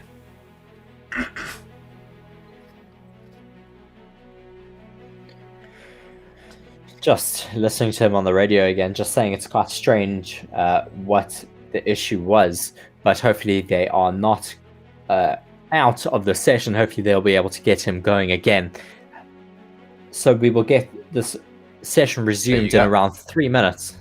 Yeah, local time will start at 10 past, so we'll have 3 minutes of waiting before qualifying 1 resumes. And we see Red Bull have left very, very early this time. I think it's because they can see more rain has come on the way, so they really want to make sure they get a quick lap in. And everybody else also spotting this and making sure they get out there as quickly as possible. Indeed, this rain weather system looks like it's going to be affecting Q1, so quick times are going to be a premium now. So I'm sure we'll see as many cars. You see a Ferrari now also entering into that pit lane there. Yeah, all the cars trying to make sure they get those quick laps in before the rain sets in, slowing them down, of course. Yes, they don't want to get caught out yet again with another red flag, so they'll be wanting to get a lap time in as soon as possible. They have already lost a little bit of time, but now we have 2 minutes left to go until Q1 resumes. Lance Stroll, the home hero here, well, not necessarily hero, just home driver really, is waiting in the pits still at the moment. Fernando Alonso, though, certainly the driver with the upper hand there in Aston Martin. Just looking though at this weather system that seems to be moving its way towards the track. Hopefully that won't hit us too soon, but it may throw a bit of a spanner in the works for some of the teams here today.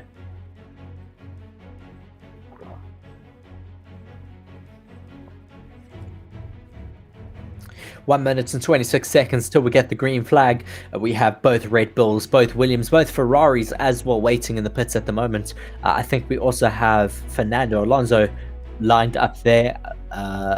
Just a long queue at the moment waiting for drivers to get out there. Yeah, luckily they're all on intermediate tyres, so the tyres aren't really going to cool down all that much, and it's not too much of a problem to be sitting out there waiting, because those tyres don't rely on the heat all that much. So yeah, we do see Fernando Alonso is actually still in the pits right now, hasn't yet left the pits, and they seem to be very relaxed about that, although now they are moving all of the instruments away from the car to get him back into the pit lane so he can get going. Just 40 seconds till we restart Q1. Yes, very shortly we will get underway yet again, as Fernando Alonso is now out of his garage. Just watching at Carlos Sainz's car, just some great shots overhead of these cars. You can certainly see the difference between their side pods when you're looking overhead like this. And great work from the Ferrari mechanics to, of course, get Carlos Sainz's car ready for this qualifying session. Of course, he had a bit of a bad shunt in free practice 3 there. just spinning the car into turn 1, hitting his back rear and then the front of the the front of the car and then the rear tire into the wall there. So quite a bit of damage to the rear wing and the front wing as well as the front left axle. So managed to get that all fixed up for this qualifying session. So we do have a green light and the Red Bulls lead our way out into Q1. Yes, all of the drivers are going to try get in a banker lap, as Jürgen says in the comments, so that they at least have a safety lap under them in case there is another red flag or issue. We do see the majority of all the drivers leaving track at the moment. I actually think it's more because of the rain that's potentially coming in. Of course, if we have more rain, the laps will be a hell of a lot slower than they could be right now. So trying to make sure that they get out to the track and get some lap times under their belts just before that rain starts to set in, just in case. Zhou Guanyu asking there on the radio, are you sure this problem is fixed? And then engineers saying, it seems okay from outside. So hopefully that is fixed for Zhou Guanyu, as he will be wanting to have a good qualifying session, as Alfa Romeo seems to have been quite quick here. Yeah, they've done relatively okay in the practice sessions. I say 2 practice sessions because, of course, we only really had 2 practice sessions. But they've done all right so far this weekend. So hoping to see some big things from Alfa Romeo in this qualifying. Yes, hopefully. Logan Sargent is noting that it is raining in turn 2, so drivers will be wanting to get a banker lap in very, very quickly here before it starts to rain a little bit heavier. But we do have still a lot of drivers queuing up to get out of the pit lane. Just being asked, why was Q1 delayed? It wasn't delayed. There was a red flag for Zhou Guanyu's car, which was stricken, but then recovered. They were able to get that started again and back into the pits, and then we had the red flag resumed about 3 minutes later. We do have Max Verstappen, though, starting his first hot lap of the session. It's entering Sector 1, and he's going to have a lot of traffic to have to deal with, so that's not going to be ideal, of course, going out first, having to deal with all that traffic, but he should be favoured for a relatively quick lap time, because, of course, the more the rain is starting to hit, as Logan Sargent notes in turn 1, the slower that part of the track will get. So Max Verstappen setting a new purple sector. Not that that means much, considering we had very few laps before we obviously had that red flag, but should hopefully put in quite a quick lap here that should keep him secure into Q2.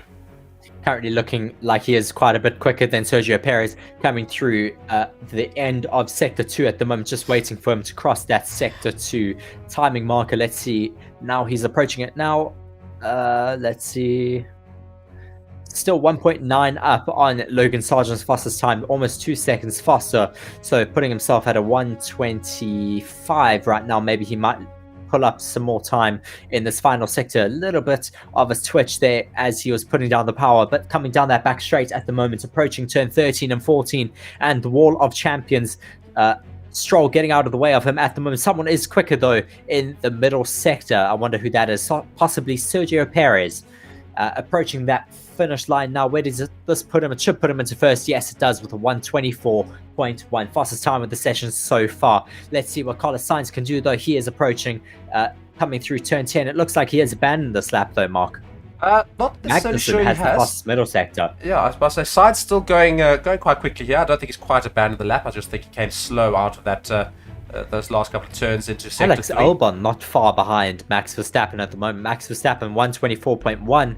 Albon with the 1:24.7. Let's see what Kevin Magnussen can do, though, because he seemed quite rapid in that middle sector. Alonso set a new purple sector in Sector 2, so he could be going and putting a very, very good lap time in here for Aston Martin. Hulkenberg getting a big toe there, putting himself now in, or sorry, Magnussen putting himself in second place now with the 1:24.5. Alonso now coming through that final sector, approaching the last 2 corners. His middle sector has been taken away from him, that purple sector, but approaching the final sector now, he should hopefully be able to take that fastest time, but he has had a little bit of oversteer there into the final corner. Approaching the racing line now, he does go fastest though, half a second quicker than Max Verstappen's fastest time. A 1:23.5. Ocon puts himself into third with a 1:24.4. Perez and Verstappen, of course, doing 2 qualifying laps straight away. We can see Perez is also very quick on Alonso's time already, so he might go a little bit ahead of Alonso. Goes faster. I think Verstappen has gone. Yes, the he has. 1:22.6 is at the moment the fastest lap time, I think, of the weekend so far. 10 minutes left to go of the session. Perez puts himself into third. Third. Yeah, so Perez still quite a way off of Alonso's time, but Verstappen very firmly ahead in first place. You're just watching a replay of I think it's Perez. Sergio Perez. Yeah, he does just have a Ooh, lockup big there, lockup there. and that was what caused the issue. Then he had to abandon that corner there and take the escape route. Yes, not the greatest sector for Charles Leclerc there either. He had to back it out there in the middle sector. He also had, I think, a double front lockup. Let's just watch on with him. No, just hit the curb a little bit too much, and then had to take the runoff section over there. And just watching a replay of Lando Norris, who went really high up on one of the curbs there and really flung his car around a bit there. So that won't be comfortable at all for Lando Norris. And I think Alonso's putting in a very, very quick lap right now. So let's go and see what he's doing.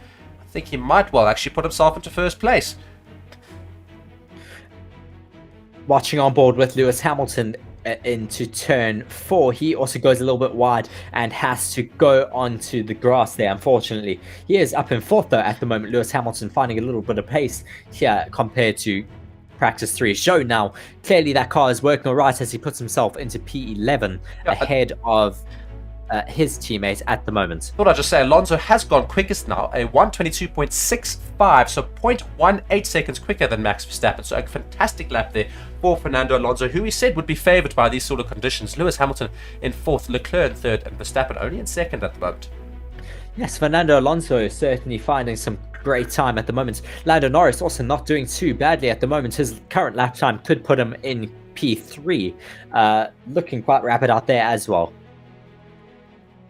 I mean, we did see in Spain how the McLaren seem to find a lot of pace in qualifying, but just don't have that race pace. We can see a big dry line, though, being formed down that back straight mark. Yeah, I was about to say, that does make it interesting, and they did say that that was going to be something to look at this qualifying session across the 3 qualifiers. They said the dry line will start to form, and it might be dry enough for soft tyres, or at least dry tyres to go out to qualifying session. But of course, if there is rain, that's going to be a big problem for that dry line. It will just essentially make it a lot wetter again. So at the moment, the rain seems to be staying away, and we are on board with Hamilton, who's coming through towards Sector 2, still quite down on Alonso's time, 0.39 seconds behind Alonso's time. So yeah, Alex Albon though, up on his previous best time. Ooh, big moment from Hamilton getting on the power there. Just Max Verstappen once again though taking the fastest time. Sorry, I just interrupted myself there. I mean, he's put in the first 1:21 time of the weekend, 1:21.9, 0.6 seconds faster than Fernando Alonso. Well, the first 1:21, of course, on intermediate tyres. We have seen 1:13s in practice 2, but yes, sorry, I'm talking about in the wet. Yeah. Just shows how much this track is drying out at the moment, so we should get these times dropping further and further. We might even get a chance for drivers to get out on some dry tyres before the rain hits. Yeah, it's going to be interesting whether or not the rain does hit, because at the moment it seems to be staying away, so drivers go around doing some lap times. And what's also interesting is how nobody's coming into the pits. Leclerc puts himself in 2nd. So it's quite interesting because nobody's risking trying to do low fuel because they know that the track is going to permanently evolve. So what they're essentially doing is like a practice session where they're just going to keep going round and keep going round until they've got quicker lap times every single time. So lots of fuel obviously on board these cars. Yes, I mean, it doesn't matter with heavy fuels in the rain because the conditions are so tricky anyways. We do see though that Alfa Romeo just stepping on the brakes to let the McLaren through there. Fernando Alonso now puts in the faster time, 0.063 seconds behind Max Verstappen. He is just matching Max Verstappen's times whenever he can. Alonso doing very well so far this qualifying session. Verstappen on the radio though saying how are conditions, or being asked how are conditions, Max, thoughts on a dry tyre, and saying no, I don't think so just yet. Russell now finishing up his lap time here. Russell all the way down to 19th at the moment, so really needs to put in a decent lap time here to put himself further ahead and make himself safe for Q1. Just over 5 minutes left of this qualifying session. Current drivers at risk: Zhou Guanyu, Logan Sargent, Yuki Tsunoda, Piastri and De Vries. Russell has moved into 4th position with that lap there, 0.7 seconds behind Max Verstappen. And Max Verstappen is going even faster now on a better lap. Just watching this replay of Lewis Hamilton when he stepped on the gas there and it just got a little bit loose on the rear end because it's still a little bit wet coming out of turn 10. just watching Charles Leclerc as well approaching that final chicane.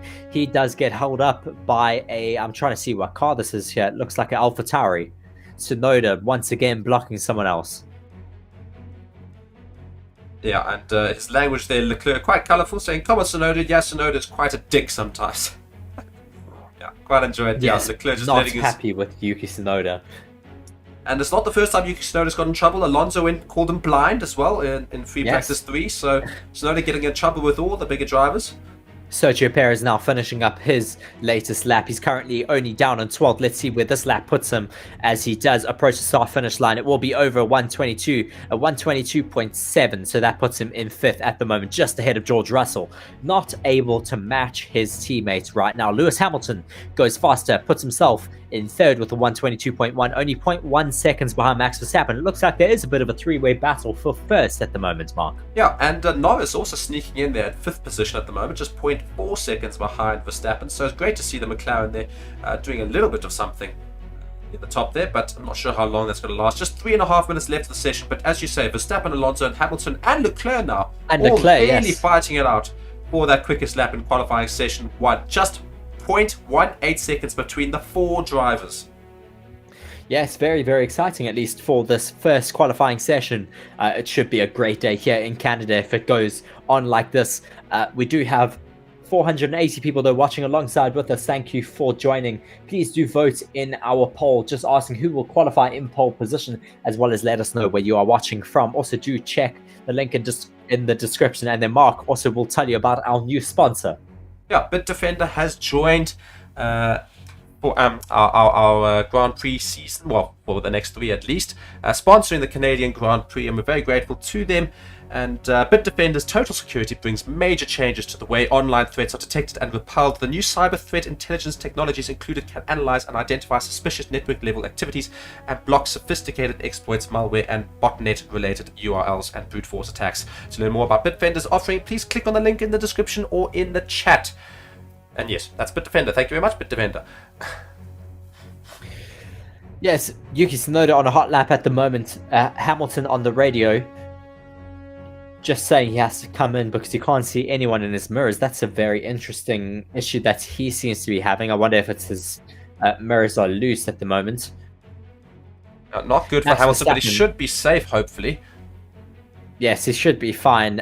His lap time is quite quick. He should not be in the relegation zone at the moment. But Max Verstappen has put himself faster with the 121.7 now. I think he should be able to go back into the pits. Lance Stroll also on a fast lap at the moment. Nico Hulkenberg not improving on his middle sector. Yuki Tsunoda doing better in the middle sector, now approaching that final line. Lando Norris moves himself up now into 2nd place, 0.2 seconds behind Max Verstappen. Yeah, and Stroll right now in huge danger of being the embarrassment of the weekend right now. He's quite well up on Tsunoda's time in Sector 2 at least, but currently sitting in the elimination zone in his home Grand Prix, where his teammate Alonso sits just 0.3 seconds behind Verstappen in 3rd. So Stroll really needs to get a move on now and put a decent lap in here as he comes down that very long main straight just before the final start-finish straight. Alonso puts himself in 1st. Alonso 0.1 seconds of Max Verstappen. Let's see what Stroll can do now as he comes onto the main straight, the main start-finish straight. It's going to be quite a slow time in comparison to his teammate, but will it put himself there at 8th position? Yes, up into 8th. Not too bad. Not too bad, but certainly lots of room for improvement. Still 1.1 seconds behind his teammate Fernando Alonso, who has moved ahead of Max Verstappen. Just 45 seconds left to go in this session. It always shocks me how there is such a difference between the number 1 and number 2 driver. But yeah, I mean, very, very good lap time from Fernando Alonso. Fantastic lap time there from Fernando Alonso. 121.5, the quickest we've seen on the intermediate tyre. Magnussen, however, has managed to... Oh no, Bottas has now managed to put in a purple middle sector, which has also just been taken away. We're just seeing the middle sector drop. Magnussen took it. Well, Magnussen had it first, then Bottas, and then it's gone to somebody else. I think it's gone to Verstappen now. Oh my word, so much traffic. Oh my that's word, gonna... so much traffic. So much this traffic. Is getting so dirty here. Someone will get a penalty for that for sure. Alpine also... There you go. Cars so 22 and 16 will be investigated after the session for impeding a lap time there. Bottas moves himself into 7th position. Alonso improves on his fastest lap as we finish Q1. Ocon finishing up his lap time now. Let's see where he puts himself. He's in the relegation zone, but puts himself up now into 5th. Max Verstappen is on a much faster time at the moment too, so we should see that fastest lap time being beaten even more. We do have, I think this is Zhou Guanyu coming to finish his lap time now. Max Verstappen moves himself into the 120s, a 120.8, 0.6 seconds ahead of Fernando Alonso. And meanwhile, Perez only gets himself into 7th position, not that quick, and with lots of drivers still to finish up their laps, could be a little bit in danger provided all of the other drivers manage to put decent laps, and Hamilton moves himself into 3rd position at 121.5, just 0.7 seconds behind Verstappen. Zhou crossed the line. He's still in the elimination zone. He will be eliminated. Piastri moves out of that elimination zone. Russell now at risk, but he comes across the line, moves into 4th position, so he is safe. And we have our 2 drivers definitely out of the session at the moment. De Vries and Zhou. Other drivers at risk. Tsunoda, Sargent, Gasly, and Hulkenberg is currently, of course, right there just before Sargent doesn't make his way out. He will also be eliminated from the session as Tsunoda crosses the line, not able to get ahead. Not able. Yes, we should also see a note from that impeding incident. We'll see who is getting a penalty for that. I certainly think someone will get a penalty for that incident. Indeed. And the big surprise, of course, out of the 5 drivers that have been eliminated, Pierre Gasly in the Alpine has been eliminated, down in 17th position. Really poor there, unfortunately, for Pierre Gasly. Oh my word, we almost have a bit of a crash there from Lance Stroll and Mercedes. Lewis Hamilton getting in the way of Lance Stroll in that big hairpin. Yeah, just also moaning. He said this earlier. He said he couldn't see anybody in his rearview mirrors, and they just went and said he couldn't see him. He didn't even know that he was there. Pierre Gasly. Oh my word! Pierre Gasly got eliminated because of that. Pierre Gasly out of the session where that should have been a quicker lap time. One would have imagined. Yes, Yuki Tsunoda and Carlos Sainz both got in the way of Yuki Tsunoda. They were on the racing line. That is absolutely Pierre Gasly. That was absolutely terrible from those 2 drivers. They should certainly get penalties in my eyes for that, because I mean Gasly has now been eliminated. Yeah, I mean Gasly must be absolutely fuming, and as I was saying, it was a disappointing qualifying. But to be fair, I reckon he would have probably finished in the top 15 had he managed to get that lap in, and he's losing his mind. You can just see he's very upset about having his lap impeded, and he does get eliminated from the session. He's not happy in the slightest about that. Still just, yeah, lots on the radio. Just talking on the radio at the moment, saying they should be banned for doing that. They were on the racing line, and he's coming down towards the braking zone at 300 kilometers an hour, and now race control have said that that incident involving cars 10, which is Gasly, and 55 of Carlos Sainz, has been noted for impeding. So Pierre Gasly very, very upset, and very rightly so, of course, having his lap completely impeded there from the 2 cars ahead of him, Tsunoda and Charles Leclerc. And just see race control incident involving cars 22, Tsunoda and Hulkenberg noted for impeding. So Tsunoda's involved in every single one of these impeding incidents, and he has been throughout the weekend, so really not doing himself any favors, the Japanese driver. Hamilton, of course, also got in the way there of Lance Stroll, so we could be seeing quite a few penalties coming into play here. A big lockup from Zhou Guanyu into the last chicane there. That would have also ended up causing him to drop out of that bottom 5. Just watching Nick de Vries' car, we can see just how dirty it is from all the rain there. Marco just saying that he's from Canada, Montreal, and that he can hear the cars from his house. We're certainly very jealous of you. Why are you not at the track watching? You should certainly be there. As we do see Logan Sargent now getting out of his car because he is eliminated from the session. So, fantastic session there for the likes of Verstappen, Alonso, and Hamilton, who we all dubbed would be the quickest in these intermediate conditions because of their vast experience. And yeah, we've been proven right so far. Those are the top 3 at the moment after Q1. Verstappen sits comfortably in the 120s, whereas Alonso and Hamilton in the 121s. Russell not too far behind that, also in the 121s, and Leclerc in 5th. Sainz all the way down in the 11th position, but his lap was impeded as well. So yeah, it could have gone quicker, I think, Sainz.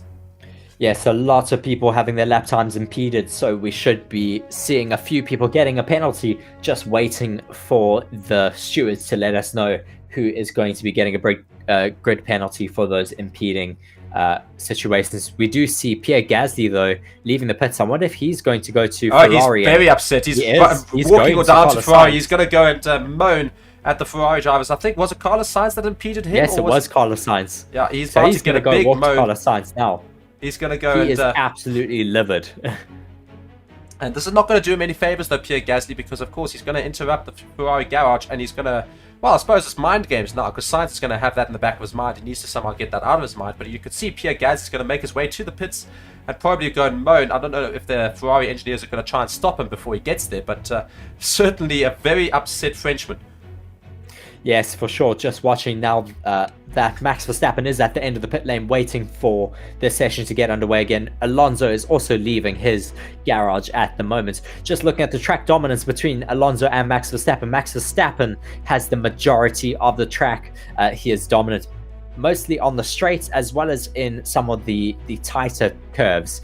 But Alonso also quite dominant in some of the more tricky and technical sectors. Interesting that the track dominance there, because we saw the track dominance between Verstappen and other drivers throughout the weekend, and we've seen so far the Red Bulls only seem to have the dominance in the corners, whereas the straights seem to favour the likes of Mercedes and Ferrari. But this time, the Aston Martins were quicker in majority of the corners than Red Bull, whereas Red Bull were quicker in the straights. So clearly Aston Martin and Red Bull are a little bit more similar in terms of how they're set up for this track. Yes, I mean, I think also possibly it's qualifying. They've turned the engines now up to the fullest. That could also be why we're seeing now the just watching now the replay between Hülkenberg and Tsunoda. Tsunoda definitely got in the way of Hülkenberg's fast lap. He should also get a penalty for that. So I see at least already 2 penalties coming Yuki Tsunoda's way. If not 3 penalties. And I mean, it's absolutely bizarre. It's ridiculous. It's ridiculous how Tsunoda's got in the way of everybody. I mean, it happens all the time. When is he going to learn? So now, Stewart's turn 13 incident involving cars 10, Gasly, and Sainz will be investigated after the session for impeding. That's ridiculous. I think it's a pretty slam dunk penalty for Carlos Sainz. I think it's just because they want to make sure they see what happens in qualifying before they decide what the penalty will be. And we do have now qualifying session 2 has begun, and the Red Bull of Max Verstappen will lead us out into Q2. And also, after the session will be investigated for Tsunoda and Hülkenberg for impeding as yes, well. I think they'll investigate all of those incidents after the session for sure. But yeah, just a lot of pressure under these drivers now not to make mistakes. Of course, now there are 5 less drivers to worry about on the track. Lando Norris on the radio at the moment, just being told that there's going to be intermittent rain. And then the rest of the big front might come a little bit later, possibly for qualifying 3. So just a bit of an update on the weather in Canada. We can also ask Marco there in the comment section what is happening in Canada at the moment. So that will be quite interesting too. I wonder if Pierre managed to get himself to the Ferrari pit lane to go and have a moan at Carlos Sainz. I don't know, but certainly might have been able to, but he was not happy at all. Lando Norris back on the radio again. Lando just saying he thinks they could get away with a slick tire because it is possibly dry enough. So maybe just quickly come into the pits, get a dry lap done, and then maybe you have a good enough banker lap for the rest of the session. Well, somebody has to take the risk, because I do think the track is dry enough. There's a dry enough line at least to follow for those slick tires. So somebody has to go and do the risky situation, and if it works, they're going to be, of course, in the benefit, and then everybody else is going to have to try and catch up, because we do see rain is coming, so there's a very limited window for those if we do. Max Verstappen starting his first hot lap of the session. Charles Leclerc, though, on the radio at the moment, just saying it's looking quite dry, so also possibly looking at going on a set of dry tires. Just being told that we do have some more rain coming in the next 6 to 7 minutes. Max Verstappen, though, setting the fastest sector one time with a 22.9 in that first sector. Just waiting to see what he does in the second sector, but he is looking relatively rapid, coming out towards turn 8 and 9. Alex Albon going very slowly. Alex Albon is on a set of slicks, though, so a lot of the teams will be having eyes on Alex Albon's car. Leclerc saying on the radio now that they should box for soft. Max Verstappen putting in another fastest time in the middle sector. Alex Albon now making his way down that back straight. Be interested to see what Albon can do here on the slick tires here, the soft tires, of course. Max Verstappen is going to put in the fastest lap straight away. I think it's be a low 120. It's a very, very almost quick... got in the way of Max Verstappen there. That could have been a big crash. So Albon getting ready to start his flying lap here as he comes around and starts putting pedal to the metal. Verstappen goes over in a 120.1. A very, very quick time straight away. Yeah, it's not too bad from the start, but it does look dry enough. Alex Albon now coming through Sector 1 where it is the most wet, so he has to be a little bit careful here. He looks neat and tidy though, so hopefully he'll be able to set a faster time. We have a yellow flag oh, though my in word, Sector 1. Oh, Fernando Lance Stroll spinning there. Managed to get the car going out though. Of the barriers, luckily. Yeah, he seems to be alright. Green flag is waved, so not a problem. Alonso goes over in a 120.5, so although Piastri now beats that. With a 120.4, not too far off of Max Verstappen's time, 0.3 behind him at the moment. Very fast from Oscar Piastri. Great to see some time being found by the McLaren. And of course, all eyes will be on Alex Albon as he gets around the track on a set of soft tyres. Let's see where he can place, because of course that Williams, if he manages to place in the top 2, it's certainly conditions for soft tyres. George Russell goes fastest now on a set of intermediates. Lance Stroll, just watching this incident, he just, I think, goes with a little bit too much. The wall? He barely misses the wall there. That is so lucky for Lance Stroll. Just a bit of luck at his home Oh no, he race. does hit the wall. It does ever so slightly hit the wall. I don't think he causes any damage though to that front wing. No, but he does actually ever so slightly touch that front wall with the front wing. And Alex Albon now coming down that main start finish straight. Let's see what sort of time he puts in. It's not very quick on those softs, so not quite fastest ready. Final sector though. Fastest final sector. So there could be some benefit in having a soft tire. We do see Max Verstappen in the pits now putting on a set of softs. So Max Verstappen clearly sees that they should get out on those soft tires as he is now leaving the pits. Russell though has that fastest lap. So much traffic though down this back straight, where Fernando Alonso looking like he's finishing up a lap at the moment. We have Lando Norris looking to start a lap at the moment, also on a set of softs. Let's see what he can do on this set of softs. DRS wide open, coming down that start finish straight to start his lap time. Coming down towards turn 1. No lockups into that first corner, looking neat and tidy into turn 2 as well. Getting close, having a little bit of oversteer, but still able to keep all 4 tires out on track. A little bit of a slide there coming out of turn 2. Still keeping his 4 tires on track at the moment. Just waiting for that first exit time from him. Will he be able to? No, he's 1.7 seconds down on George Russell's fastest lap time. So clearly not too much time on those softs. Verstappen on the radio.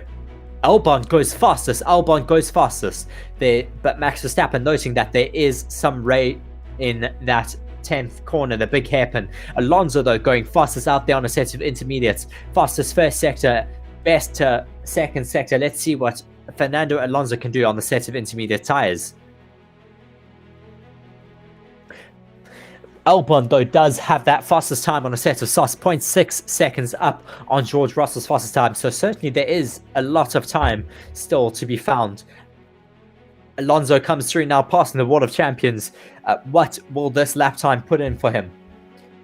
He will put himself up into second, 119.6, 0.3 seconds behind Alex Albon on that set of soft. Lando Norris now finishes and puts himself into only 12th with a set of soft tires. Looks like you're going to have to look at the second time for people because of those tires. It just takes him an extra lap to get warm, I think, in the wet.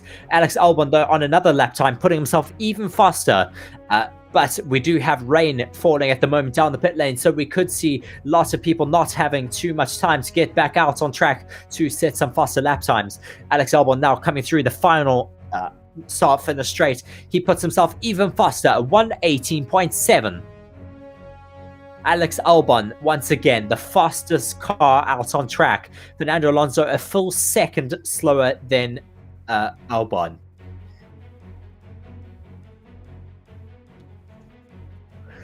We do have rain coming now, so we don't know if we'll get that lap time from Albon being beaten. It is all to lose for everyone else out on track. They are able to put in a slick time, but whether they will be able to get faster, we will have to wait and see. George Russell in the pits at the moment, but it does not look like they're going to put him on some new slicks because of this rain that is currently coming down out on track. And what's also interesting here is Lance Stroll has not set a time in qualifying 2, down in 15th position, so really needs to Norris get a move puts on. himself up into 3rd now. Norris is also on a set of softs, so clearly there is still quite a lot of track, a lot of time on those slick tyres. Stroll finishing up another lap for himself now, personal best, 1st and 2nd sector. DRS now wide open, coming down the start finish straight. Where will this lap time put him? He puts himself only up into 10th. 12th. Sorry, 12th. Yes, unfortunately, he's on those slick tyres, which have not been working. That's actually the first lap he's put in this session so far. Hamilton on the radio. Hamilton just asking if he should go out on slicks. Max Verstappen, though, also on slicks at the moment, coming through the first Sergio Perez coming through the first sector now. It looks like you'll get your faster time on those slicks on your second flying lap because it takes a little bit of time to get them heated up enough. But the only issue now is that Max Verstappen pushes himself up into 2nd position on a set of slicks, 1:19.0, still 0.3 seconds slower than Albon's time, who just got out there on track at the perfect time when it was not raining too much. But now Max Verstappen will be on another lap on those tyres. Sergio Perez now coming through the hairpin of turn 10, coming down that long DRS straight. Interestingly to note that the rain is now starting to fall again, so these soft tyres not necessarily going to be the best option for the last 5 minutes, and those that didn't manage to get soft tyre runs are going to have a problem. You see Perez diving back into the pits. I think he knows that it's not going to be quick enough on these soft tyres, so he's going to have to stick with those slicks. Albon just watching a replay of him here, how he has to dive onto the grass a little bit as someone gets in his way. Ever so slightly got on the grass there, but I think it was alright. It didn't look like impeding, but it was a little bit close. We now have 900 people watching alongside with us. Thank you very much for joining us. Please do like and subscribe to our channel, as well as let us know where you are watching from in the comment section. Also, do vote for our poll that we have running at the moment. Just 5 minutes left of the session, and Nico Hulkenberg is currently doing relatively okay on these softs coming down that main straight, the main start finish straight. Let's see what happens with his time. It's going to be a 1:20. He moves himself into 8th position. Hamilton now a driver at risk, and we do see that rain is starting to fall, and heavier rain is due 2 minutes out. So this could really affect the likes of Perez, Leclerc, Stroll, and Hamilton, who are all at the moment down in 10th, 11th, 12th, and 13th. Leclerc noted that there is heavier rain in the last 2 sectors, so it is going to get a bit more difficult. Piastri is going fastest though in the first sector. Oscar Piastri finding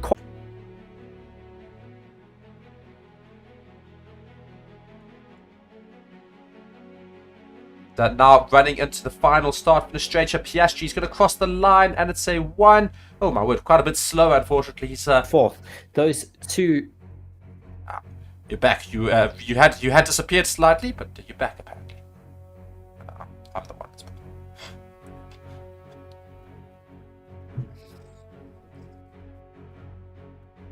For those drivers, just 3 minutes left of this qualifying session.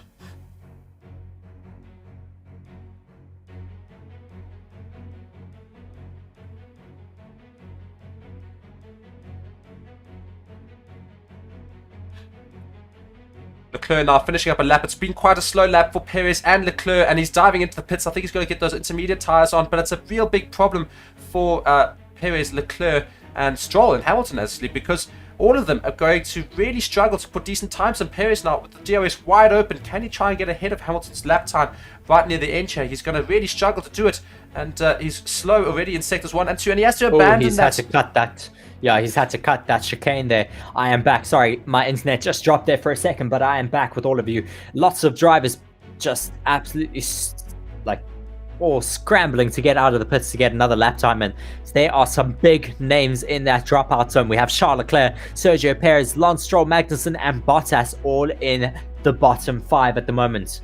Hamilton also very much in danger, sitting in 10th position, Ocon only in 9th. So again, not safe for those drivers at all. Hamilton, Leclerc, Perez and Stroll need to try and pull something out of the bag in these last couple of minutes of Q2. Otherwise, they will be starting way down the grid. And Ocon getting completely impeded there by an Aston Martin. I think it's Lance Stroll. I hope it's Lance Stroll, not Fernando Alonso, because I don't want to see Alonso getting a... Yes, it is Lance Stroll, not Fernando Alonso. I don't think Fernando Alonso would be, no offense to Lance Stroll, as stupid as that, as to impede in the lap so badly as that. Not only did he impede it once, but twice. Yes, it was very, very bad from Lance Stroll there. I mean, also bad from the pit wall not to let him know that there was a faster car approaching him. But we do have only a few minutes left of the session. People will be scrambling to finish these lap times and start some new ones. Perez on the radio. They're just saying that it's starting to rain harder now.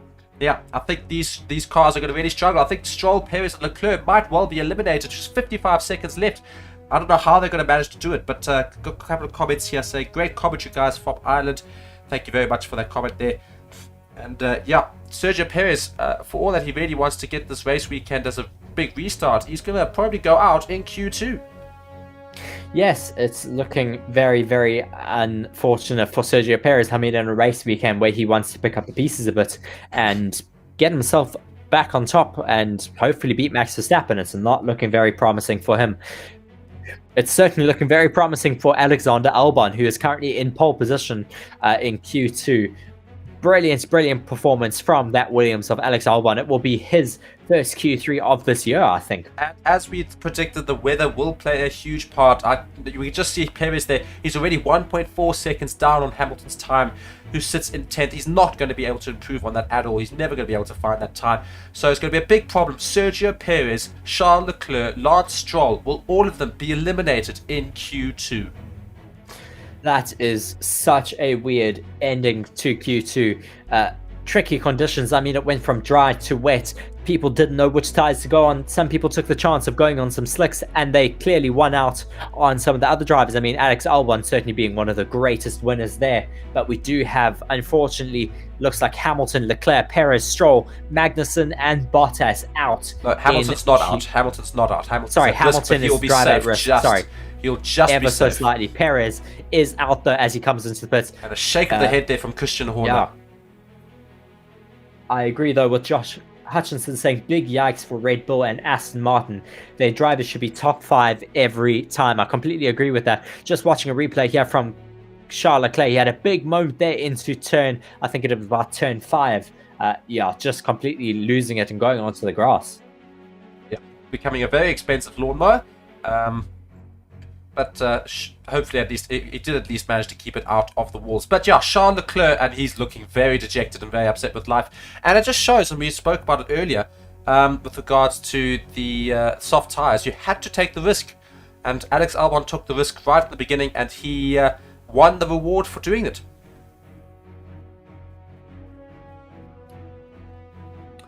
Just watching now Sergio Perez in the pits there. He is dropped out from the session. Certainly a session to forget for him once again. I mean, he's just had a dismal 3 weeks.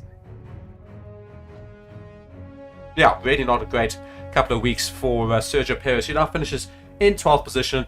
And Charles Leclerc also in 11th. So huge problems for those two there. Charles Leclerc really just cannot get anything going right for him. And for all that everyone keeps saying Carlos Sainz is the driver that they want to see replaced at Ferrari and all this. Carlos Sainz is actually having a better season than Charles Leclerc. You can't tell me different. You can't. Well, he's had more crashes than Charles Leclerc this season, but he has had better performances for sure. Josh also just saying there in the comments, Williams is at the top of this board. It is crazy. Rain on the weekend certainly make things a bit crazy for sure. Just Valtteri Bottas also being told on the radio that he is out. Just watching how much his head is bouncing around there in the cockpit also looks very, very uncomfortable. Alexander Albon, though, and Williams making an absolutely brilliant strategy call there in Q2 to put the car out on a set of slicks. Just taking that gamble, I mean, why not? They have everything. They don't have anything to lose in Quali 2, so they may as well take that strategy gamble, and it certainly worked out for them. And Charles Leclerc looked very, very irritated there, almost pretty much shoving one of his engineers away to go and speak to somebody else. And I think probably just speaking about tactics, why on earth did we not move on to the soft tyre quicker? He's probably asking. And, yeah, I mean, big investigations. It takes them 20 seconds to bring the cars in, change the tyres in the pits, and just get out again. I mean, it costs them nothing. Take the strategy gamble, and if it doesn't work, go back out on another set of inters. Yeah, and Sonny makes a good point there. There are 8 different teams in the top 10, which is fantastic to see. Great variation in the top 10, so that's always good to see. But we have lost some big names in that second session. Just to remind you of all the drivers that have so far been eliminated: Johan 20th, Sargent 19th, De Vries 18, Gasly in 17 after a big impeding incident with Carlos Sainz, Tsunoda in 16, Bottas in 15, Magnussen 14. Then the big names: Stroll in 13, Perez in 12th, and Leclerc in 11th. Lewis Hamilton survives by the skin of his teeth in 10th position and gets into Q3, which gets going in just under 4 minutes time. Yes, just being asked there in the comment section if they will go out on full wet. It certainly doesn't look like it right now. They look like it is mostly intermediate running out there, but it could rain a little bit harder in Q3. Also being asked, when is Q3? Q3 is the next 3 minutes and 35 seconds. So very close to running in Q3, the final qualifying session to see who will take pole here in Canada. Please do let us know in the comment section who you think will take pole position here. And this is a great time to just go and talk about one of our new channel partners, and we're very grateful to have them on board, and that is Bitdefender. Bitdefender anti-malware and protection for your computer. While there are no secrets at Formula 1, that doesn't mean that everyone should be allowed to hear what you are saying. Regain control over your own devices with Bitdefender's microphone monitor. Use it and you can see what apps have access to your device's microphone and when. If you want to learn more about Bitdefender's microphone monitor, then please click on the link in the description or in the chat. And once again, we're very much grateful to Bitdefender for sponsoring this weekend's Canada Grand Prix. Certainly a bit of a standout from Quali 2 is those McLarens. McLaren looking very, very rapid out here in Montreal with Norris and Piastri in P3 and P4 at the moment. I wonder if we'll see that happen still in qualifying 3 as we now see Max Verstappen making his way out of the pits to go and sit in the pit lane for a little bit. It is starting to rain a little bit more, which is why drivers will be wanting to get a banker lap in just in case it does start to rain a little bit harder. You see the rain is in the pits already. Very light rain, but there is definitely rain coming down. So yeah, it's only going to get more wet. Yes, it is starting to rain just ever so slightly more, but we don't necessarily know what will happen. It's still not looking like the clouds are too heavy overhead, but it may just start raining a little bit further. Just being told people's predictions there. Sainz pole, Verstappen second, Mercedes row 2, and row 3 Alonso and Norris. Interesting prediction there to have Carlos Sainz there on pole. He may also be getting a grid penalty for those impeding incidents that he had in qualifying. I think it was qualifying 1, Mark. Yes, where he got in the way of Pierre Gasly. Pierre Gasly, that's it. Yeah, and James makes a good point with regards to all Ferrari fans and how they feel. Ferrari is going to new levels today, he says. Between Sainz parking on high-speed corner and the best strategy team not listening to Leclerc, it's no wonder they're nowhere this season. Indeed, Ferrari just seem to, you thought the problems were going to fix this season, and they just seem to have gotten worse. Great to see that graphic there of track dominance between Albon and Verstappen. Certainly not a graphic I thought we'd be seeing this weekend. Yeah, Alex Albon's all over it. Yes. Yeah, but I don't think we're going to see that in this session. Fernando Alonso right near the front there, trying to make sure he gets some decent times in here. Fernando Alonso, I think that's where my eyes are going to be trailing to. I think he's going to be the only one in this current grid who could challenge Verstappen for that pole position. He's been very, very quick so far in qualifying 1 and 2. Let's hope he can keep it up in qualifying 3. Maybe surprise all of us at home.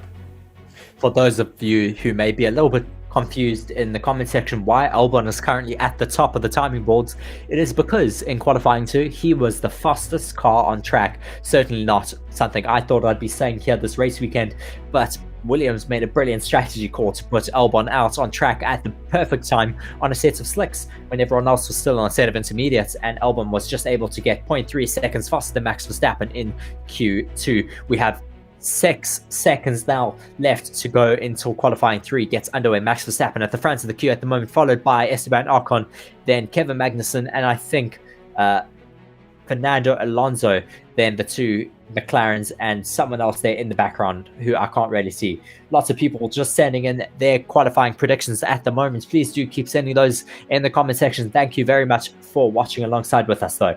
So just under 11 and a half minutes basically left of qualifying 3. Not a very long qualifying session, of course, and it has begun, and all the cars are making their way out onto the track to get some laps in. Of course, it is starting to rain quite a bit more in this qualifying 3 session as we're starting it off here, so quite crucial to get laps in right near the beginning. I reckon the first few lap times will actually be quicker than the rest because the rain's just going to keep falling and the track's just going to keep getting wetter. You can just see the rain is really starting to fall. A big amount of spray has been kicked up by those cars, so quite crucial to get laps in very, very early here and put quick laps in.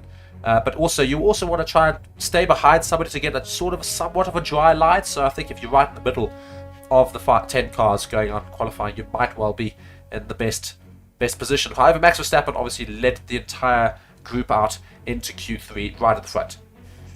Verstappen is coming down that back straight at the moment.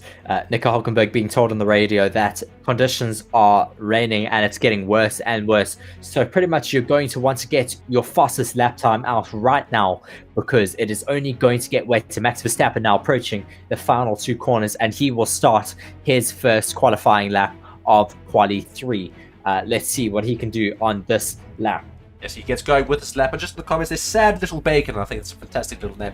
Says, only thing missing on this very good stream is a timer, and I'd like to inform you that it's not missing. If you do look at the top right of the qualifying timing board, you do see it's a little bit dim, but it is there, a timer that lets you know how much left of Q3 there is. And otherwise, he says that's doing an absolutely amazing job, lads. We do appreciate that comment there. As Max Verstappen gets towards the end of Sector 1, and just had to do a couple of corrections. They're quite a bit slower than usual. 24.8. We've seen 22s on these slicks and 21s. So, yeah, not a quick Sector 1 time for Max Verstappen, but nonetheless, it is very wet out there. Oh, he gets so close to the wall. My word, he just is absolutely fighting with that car. It is looking very wet out there. They might have to go out on full wet, possibly. I think he wants to try and get a lap time in on these inters first, of course, because, yeah, the wets are so much slower than those inter tires, so absolutely crucial they can try and get these inter tires to work. And we can just see now Max Verstappen still holding on to those purple sectors, so this might well be the quickest time of the day, the very first lap,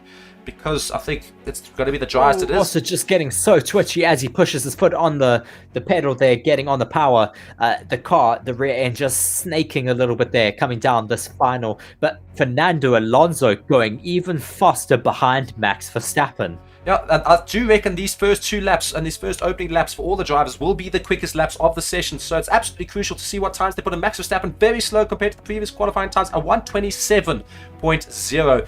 Let's see, however, how Alonso fares just behind him. He's coming right. He's got the fastest middle sector.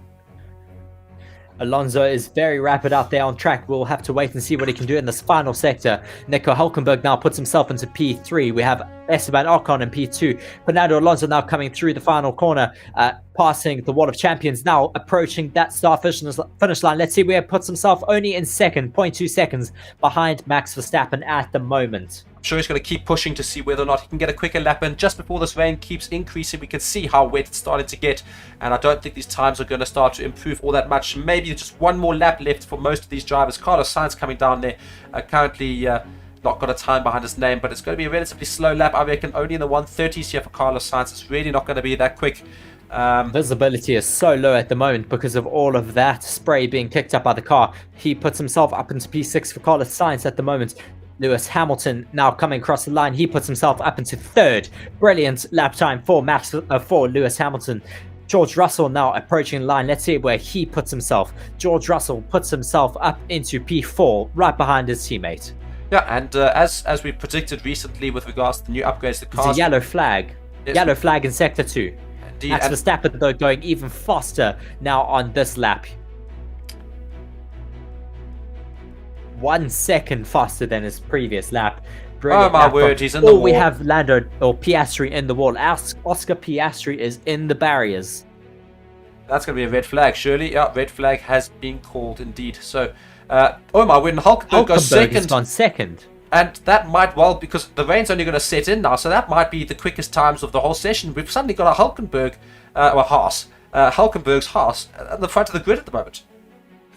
That was right before that red flag was thrown. So close before the red flag. Brilliant lap time from Nico Hulkenberg. Yeah, that looks like it is the end of Oscar Piastri's race. He is back. His back is in the wall at the moment. His rear ring with a bit of damage. His right rear tire as well is completely punctured. So that will take a while for them to recover that car. But I don't know if we'll be getting faster lap times because this rain is possibly falling even harder down on the track. Just watching a replay of how Oscar Piastri ended up in the wall, going through turn 6 there, and then 7, he just loses the end of it, and his rear just goes into the barrier, unfortunately. It's not that big of an impact, at least, so not going to be much to fix, but it is him out of the session, which is going to be a big problem, of course. He's going to start all the way down in 9th unless Albon can put a quicker time in. You can just see there how he does completely blow that rear wheel because he just goes straight into the wall.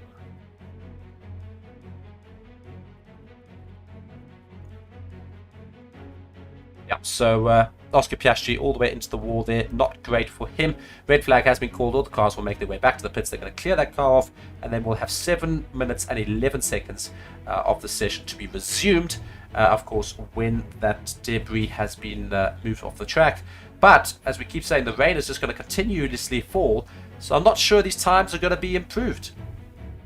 We'll have to wait and see. I mean, maybe people can improve a bit later. We don't know what's going to happen. It could be a while until this car is recovered. But yes, we'll have to wait and see what happens here. Lots of people currently in the comment section very happy for Nico Hulkenberg, currently up in 2nd position.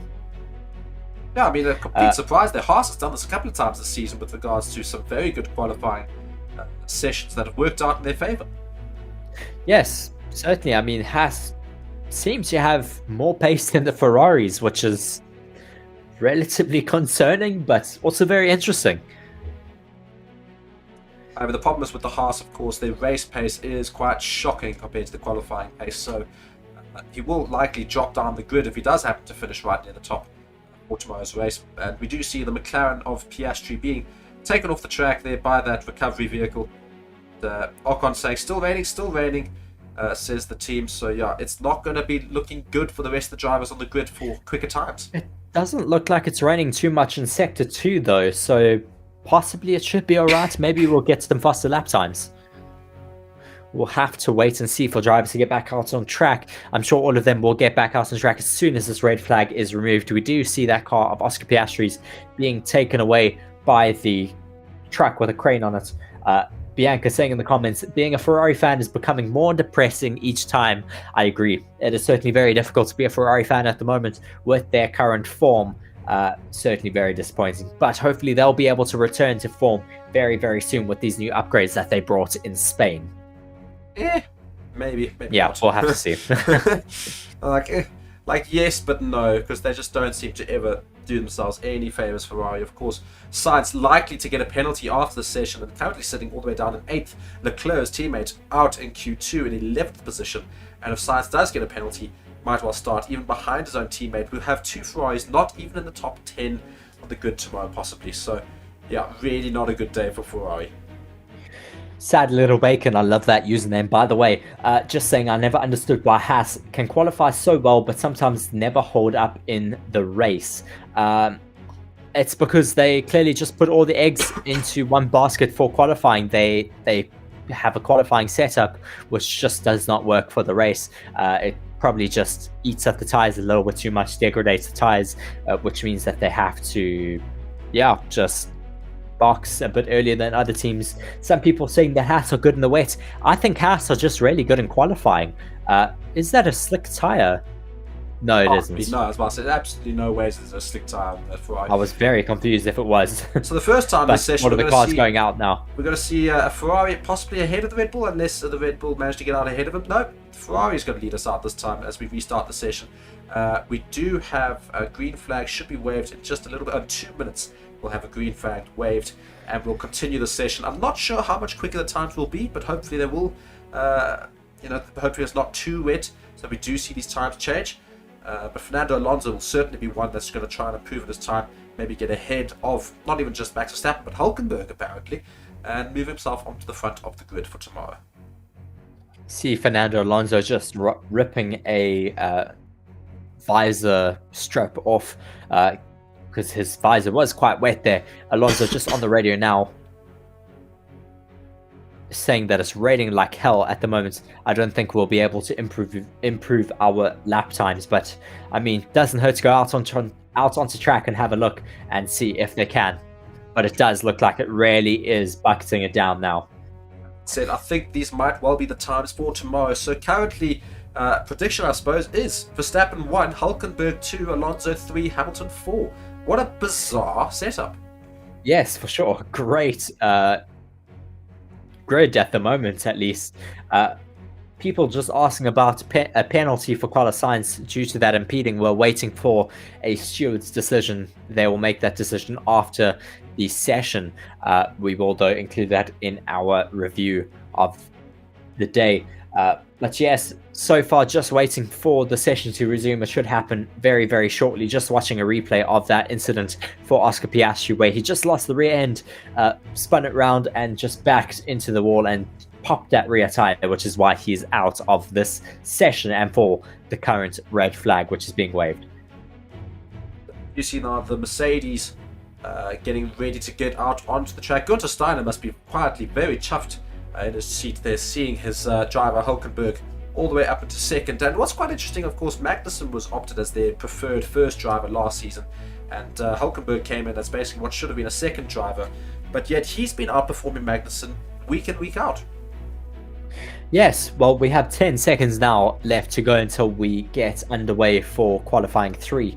Well, until it's resumed. We'll have 7 minutes and 11 seconds left of the session once it gets back underway. People asking if this is Q1. No, it is not. It is Q3, the final session of qualifying here in Canada. It's underway. So the Carlos Sainz Ferrari will lead us out for the remainder of this Q3 session. I'm not sure we're going to see these times improve, but they'll give it their best shot, I'm sure. Yes, it does look still quite tricky out on track, so we'll have to wait and see if they are able to improve on the lap times, but it is looking unlikely as it is really bucketing it down at the moment over the circuit Gilles Villeneuve.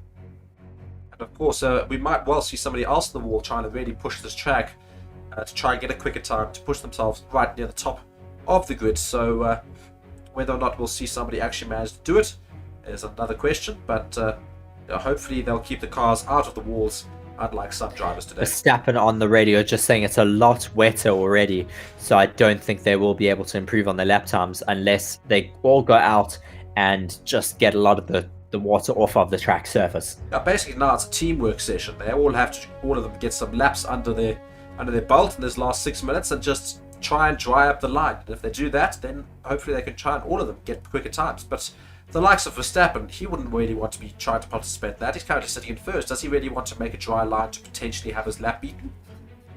So much water flying off the back of the Aston Martin of Fernando Alonso.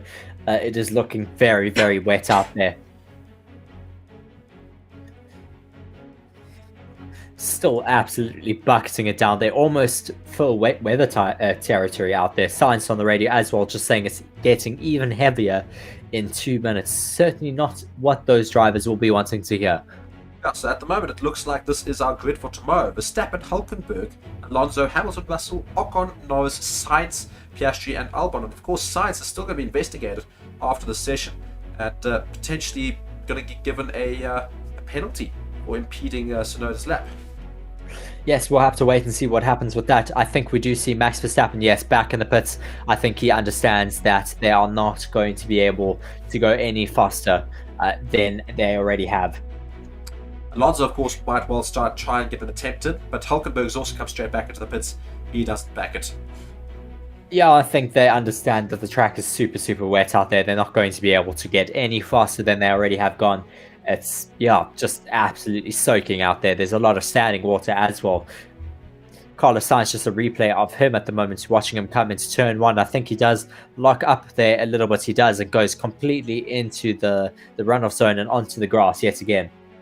Yeah, I just think the conditions are not suitable at all for a decent qualifying session. Yeah, so pretty much I think we can guarantee and say that this is our grid for tomorrow, pending investigations Grid and penalties, yes. and penalties for impeding. But otherwise, this is our grid for tomorrow, and a completely bizarre grid. We're going to have a Haas on the front row. But it does look like they're putting Max on a set of full wets at the moment. Possibly he's going to try go fast on a set of those. Hamilton saying on the radio, it's very wet out here, almost extreme wet. The Red Bulls surely think it is full wet conditions at the moment as Max Verstappen is getting put onto full wet. Hamilton sliding around on track as he does finish up his lap time, also locking up his front right tyre as he approaches turn 1.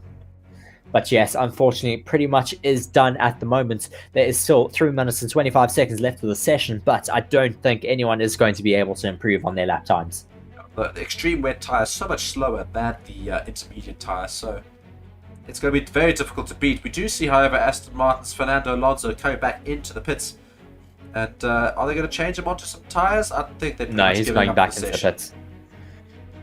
Not a bad grid though for tomorrow. Max Verstappen P1, Nico Hülkenberg P2, Fernando Alonso P3, Hamilton and Russell P4 and 5, Ocon P6, Norris 7th, 8th is Carlos Sainz, 9th Piastri, and 10th Alex Albon. A very, very interesting grid for tomorrow. And Haas must be absolutely chuffed as anything, knowing that Nico Hülkenberg is going to sit in second for tomorrow. Yes, for sure. It will be a very, very exciting race tomorrow. Yeah, not many people left out on track. We only have Russell and Sainz. I do expect them to come into laps again very, very soon. Toto Wolff not looking too concerned about life either then, knowing that his two Mercedes drivers are sitting comfortably in 4th and 5th, and that's not too bad a positioning for the race tomorrow, so they know they can try and do something from there. Carlos Sainz come back into the pits.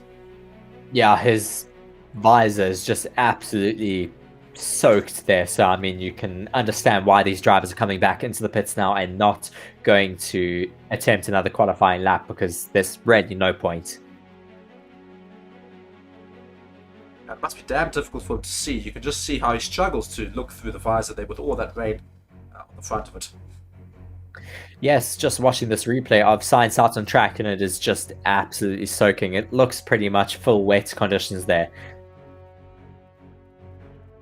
Albon, interestingly enough, didn't set a time. No, it wasn't able to get around the track, and I think that he knew that the Williams was never going to be able to beat these other cars in the intermediate tyre, so I think I mean, still a very good qualifying position for the Haas. For the Williams. Haas very, very happy for Nico Hülkenberg's P2 qualifying position here in Canada. And you can see how chuffed the Haas garage is, of course, for this very abnormal event. They're going to be in the front of the grid right next to the main man, Max Verstappen. So could Nico Hülkenberg do something quite interesting tomorrow? Could he challenge Max Verstappen into corner 1? Or could he do something even more interesting and take out Max Verstappen into corner 1? These are all the things that could potentially happen tomorrow in the race. And of course, you guys can catch that on Forever Motorsports. On Forever Sports tomorrow, I think we're pretty much at the end of the session. Nobody's going to make their way out of the grid. So that is the end of Q3. We do have 40 seconds technically left, but it's not really going to matter too much. Fernando Alonso will finish in 3rd place, Hülkenberg in 2nd, Max Verstappen in 1st, 2 Mercs in 4th and 5th, Ocon in 6th, Norris in 7th, Sainz in 8th, pending investigation, Piastri in 9th, and Albon in 10th. I'm sure we're going to go and see those penalties get given, hopefully in the next 5 minutes, if there are penalties to be given, and we'll see how that affects the grid. But otherwise, going to be a very, very interesting grid for tomorrow, which is also supposedly going to be relatively dry, but I'm sure that we'll see some rain as we have seen this entire weekend. Yes, hopefully there is a bit of a prospect of rain for tomorrow, because I mean that will certainly make things very, very exciting for us tomorrow. We don't just want a copy-paste race where it's just dry and we see Max Verstappen running away with it. I'd really like to see a race with exciting strategies and, yeah, some interchangeable conditions. Max Verstappen there just being congratulated by Christian Horner and Adrian Newey there on the pit wall. I'm sure they will go and give some interviews now. Yeah, and Q3 is officially over, and that is the end. So as you see the grid on our left, on your left rather, that is exactly how it will be tomorrow, pending, of course, again, those penalties that might come the way of Yuki Tsunoda and Sainz. Yeah, so it could allow Alex Albon to finish even higher up on the grid if Sainz does get that grid penalty. But yes, just to run down our current top 10 for the race tomorrow. Max Verstappen qualifies in P1, followed closely by Nico Hulkenberg. Very interesting to have a Haas in P2. Then we do have Fernando Alonso in P3, Hamilton and Russell 4th and 5th, Esteban Ocon in the Alpine in 6th, Norris in 7th, Sainz the highest finishing Ferrari in P8. Very, very disappointing for the Ferraris here today, with Charles Leclerc out in Quali 2. Then we have Oscar Piastri in P9 and Albon in P10. And once again, I just want to bring your information and your eyes to our new channel sponsor for this weekend. It's sponsoring the Canada Grand Prix Watchalong on Forever Motorsports. We are very glad to have Bitdefender come on board with us. And if you don't want to be tracked, then I recommend checking out Bitdefender's anti-tracker extension. The anti-tracker extension blocks trackers that collect your data and allows you to view and manage this information on each website you visit. It keeps your browsing data private and enhances performance by loading web pages faster. If you want to learn more about Bitdefender's anti-tracker extension, then please click on the links in the description. And once again, just thank you so much to Bitdefender for supporting the channel and all of us through Formula One. Thank you to everyone for joining us as well in this stream. Thank you to all of those kind words in the comment section. We certainly hope to see you all in our stream tomorrow for the race. A very, very exciting race ahead of us with that very mixed up grid. It should certainly be quite exciting if we do get some interchangeable conditions as well. Yeah, and that's going to bring us to the end of this stream. So guys, thank you so much for watching Forever Motorsports on Forever Sports. Reese has been Reese and I have been Mark, and we are certainly in for a very exciting race tomorrow. Thank you guys so much for watching. Have a great evening and a great rest of the day, and we'll come with you with a review, of course, and join us for the channel tomorrow. Like the video, subscribe to the channel.